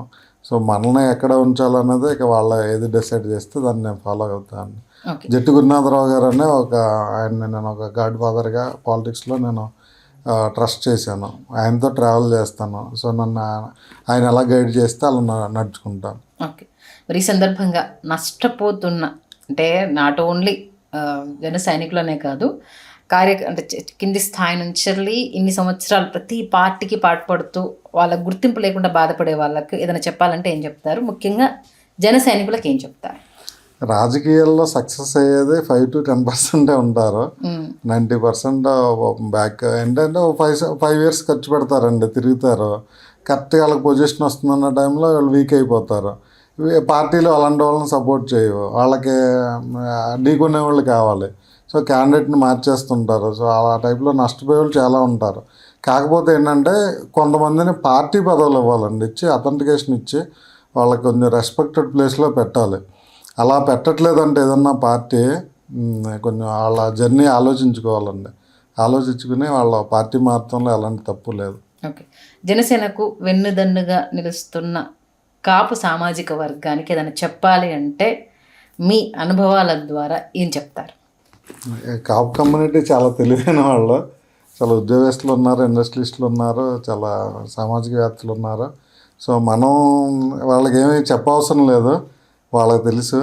సో వాళ్ళు ఒక ఐడియా, ఒక పర్సన్ నమ్మారు. సో వాళ్ళ డ్రీమ్ని అతను ఫుల్ఫిల్ చేస్తారనుకున్నారు. అది చేస్తే తనతో ట్రావెల్ చేస్తారు. చేయరని వాళ్ళకి అనిపించినప్పుడు పక్కకు తప్పుకుంటారు. అలాగే క్లియర్గానే అది ఫుల్ఫిల్ అవ్వదు అనేసి అని క్లియర్గా ఆయన అనౌన్స్ చేశారు కదా. ఇంకా కూడా ఎలా అంటే 15 years వరకు కూటమి ప్రభుత్వమే ఉంటుంది, సీఎం చంద్రబాబు నాయుడు గారు ఆధ్వర్యంలో నడుస్తాము అనేసి అంటే ఆయనే క్లియర్ కట్ ఓపెన్ స్టేట్మెంట్ ఇచ్చారు కదా. స్టేట్మెంట్ ఇస్తున్నారు కానీ ఏదైనా జరగవచ్చని ఇంకా ఒక ఆలోచన, అంటే ఎక్కడో దగ్గర అయితే హోప్ ఉంది. ఆ హోప్ ఉండబట్టే వాళ్ళు ఇంకా జర్నీ చేస్తున్నారు. ఆ హోప్ పోయినప్పుడు మాత్రం 1% కూడా బేర్ చేసే పరిస్థితిలో ఉండరు. ఎందుకంటే ఈ కాపు కమ్యూనిటీ మెజారిటీ అగేనిస్ట్ టీడీపీ అండి. సో అలాంటి పార్టీతో లాంగ్ జర్నీ అయితే కాపులు చేయరు. ఓకే. సో ప్రజెంట్ చేస్తున్నది కేవలం వాళ్ళ డ్రీమ్ ఏమన్నా ఫుల్ఫిల్ అవుతుందేమో కలిసి వెళ్ళటం వల్ల అనే కోరికతోనే. సో ఇది అవదన్నప్పుడు మాత్రం కళ్యాణ్ గారి పరిస్థితి కూడా చాలా దారుణంగా ఉంటుందండి. వీళ్ళ నుంచి అంత వ్యతిరేకత ఆయన చూడాల్సి వస్తుంది. 2029 ఎన్నికలు టార్గెట్ అదే కాబట్టి ఎలా ఉంటుందని మీ ఉద్దేశం మరి? 2029 అండి టఫ్ ఫైట్ ఉంటుందండి. ఓకే. టఫ్ ఫైట్ ఉంటుంది. యాక్చువల్ 2029 చాలా ఇంట్రెస్టింగ్గా ఉంటుంది ఎలక్షన్. ఎందుకంటే ఈ కూటమి ఒక పక్కన ఉంటుంది, వాళ్ళ డిబేట్గా ఉంటున్నారు. వాళ్ళకి ఎన్ని సీట్లు మళ్ళీ పెంచుతారో తగ్గిస్తారో తెలీదు, ఎటు లీడర్ ఎటు వెళ్తాడో తెలీదు. సో చాలా ఇంట్రెస్టింగ్గా ఉంటుంది ఎలక్షన్ అయితే కనుక. సో నేను అనుకోవడం కళ్యాణ్ గారికి ఏమన్నా ఈ టర్మ్లోనే ఒక 6 months 1 year సీఎంగా ఇస్తే వీళ్ళు అట్లీస్ట్ ఇతను మాకు సపోర్ట్ చేశాడు. ఎట్లా ఇస్తారని అనుకుంటున్నారు? లోకేష్ చిన్నబాబు ఆల్రెడీ ఫామ్ లోకి రావాలి, నెక్స్ట్ వారసుడు రెడీ అవుతుంటే నెక్స్ట్ ఇవ్వకపోతే ఫైట్ లేదండి అసలు. వన్ సైడ్ వైసీపీ అని డౌట్ లేదు దాంట్లో. వాళ్ళు ఇస్తేనే కళ్యాణ్ గారికి ఒక 6 నెలల్లో 1 year సీఎం ఇచ్చి సో మాతో కొలాబరేట్ అయిన పార్టీలు సమన్యాయం చేసామంటే నెక్స్ట్ ఎలక్షన్ సపోర్ట్ చేస్తారు. లేకపోతే వన్ సైడ్ వైసీపీ కదా, దాంట్లో అలాంటి అనుమానం లేదు. మరి నెక్స్ట్ ఒకవేళ ఇస్తామన్నది మరి మీ కోరిక మీరు అనుకున్న కళ నెరవేరే అవకాశం ఉంటుంది కదా మరి? ఇస్తే అండి ఇస్తే నెరవేరుతుంది కదా, దానికి సంతోషించాల్సిన విషయం. మీరు నష్టపోతారుగా. నష్టపోతే ఉందండి, ఒక వద్దనుకున్నాం అది అవదనుకున్నాం. మీరు అన్నట్టు ఇప్పుడు కాంపిటీషన్ అనేది అతనికి ఇస్తే కాంపిటీషన్, ఇవ్వకపోతే లేదు. సో ఎవరని మీరే చెప్తున్నారు, మాకు అదే ఫీలింగ్. కాకపోతే వాళ్ళ ఎలక్షన్కి ఫైట్ ఇవ్వాలనుకుంటే అదొకటే సొల్యూషన్ వాళ్ళకి. ఓకే. ఒకవేళ ఇప్పటికిప్పుడు ఎలక్షన్స్ వచ్చాయనుకోండి ఏపీలో పరిస్థితి ఎలా ఉంటుంది? ఇప్పుడు ఎలక్షన్ ఇప్పుడు లోకల్ ఎలక్షన్ పెట్టడానికే గవర్నమెంట్ సిద్ధంగా లేదు. పంచాయతీ ఎలక్షన్లో ఎంపీటీసీ లీవ్ పెట్టడానికి. సో ఇంకా మెయిన్ ఎలక్షన్కి వాళ్ళ కాంపిటేటర్స్ కాదు. ఇక ఇప్పుడు ఎలక్షన్ జరిగితే వైనాట్ 175 వీళ్ళకి వర్కౌట్ అవుతుందండి. సో మరి అంత కాకపోయినా నిదానంతో వెళ్ళొచ్చు. అంత ప్రజా వ్యతిరేకత అయితే కూటమి మీద ఉంది ప్రజెంట్. చూద్దాం రాబోయే రోజుల్లో మరి. అంటే 2029 రసవత్తరంగా ఉంటుంది అనేసి అని చెప్తున్నారు. ఈలోపు మీలాగా వాయిస్ వినిపించే వాళ్ళు, నష్టపోతున్న వాళ్ళు, మీతో ఏకీభవించే వాళ్ళు ఉంటే మీ వాదన కరెక్ట్ అవుతుంది. లేదు ఓన్లీ వ్యక్తిగతంగా ఆయన ఎదగడం కోసం వెళ్తున్నాడు అని అన్నప్పుడు మరి బండారు సురేష్ భవితవ్యం ఎలా ఉంటుంది అనేది రాబోయే రోజుల్లో తెలుస్తుంది. ఖచ్చితంగా మీరు అనుకున్న శిఖరాలకైతే రీచ్ అవ్వాలని మేము కూడా మనస్ఫూర్తిగా కోరుకుంటున్నాము. ఇంత సమయం ఇచ్చి మీ అంటే ట్రావెల్ని, అక్కడ జరుగుతున్న ఇబ్బందుల్ని, ఏమేం జరుగుతుందో కొంచెం తేరుకోవాలనేసి సుత్తమెత్తగా చెప్పిన విధానాన్ని వినాలి. వాళ్ళు కూడా తేరుకొని జరుగుతున్న దాన్ని మీలాగా విభేదించి వాయిస్ వినిపించాలని మనస్ఫూర్తిగా కోరుకుంటున్నాను. చాలా చాలా thanks Suresh. Thank you so much అండి. ఇంకా వన్ మోర్ వర్డ్, ఏ పాలిటిక్స్లో కూడా శాశ్వత మిత్రుడు శాశ్వత శత్రుడు ఎవరు ఉండరు. ఇప్పుడు నిన్నటి వరకు కలిసి తిట్టుకున్న వాళ్ళు ఇప్పుడు ఒక పార్టీలో జాయిన్ అయితే మళ్ళీ ఫ్రెండ్స్ అవుతారు. సో ఏ పార్టీలో కూడా ఉండరు. కానీ ఒక పార్టీ మట్టికి లాంగ్ టర్మ్లో స్టాండ్ వేసుకుని నడవాలండి. నడిచినప్పుడే వెనక మళ్ళీ దాన్ని ఫాలో అవుతారు, కానీ స్టాండ్ లేకుండా ఫాలో కారు. వ్యక్తిగత ఇమేజ్ మెయిన్ ఇక్కడ బిల్డ్ అవ్వాల్సింది. అవునండి.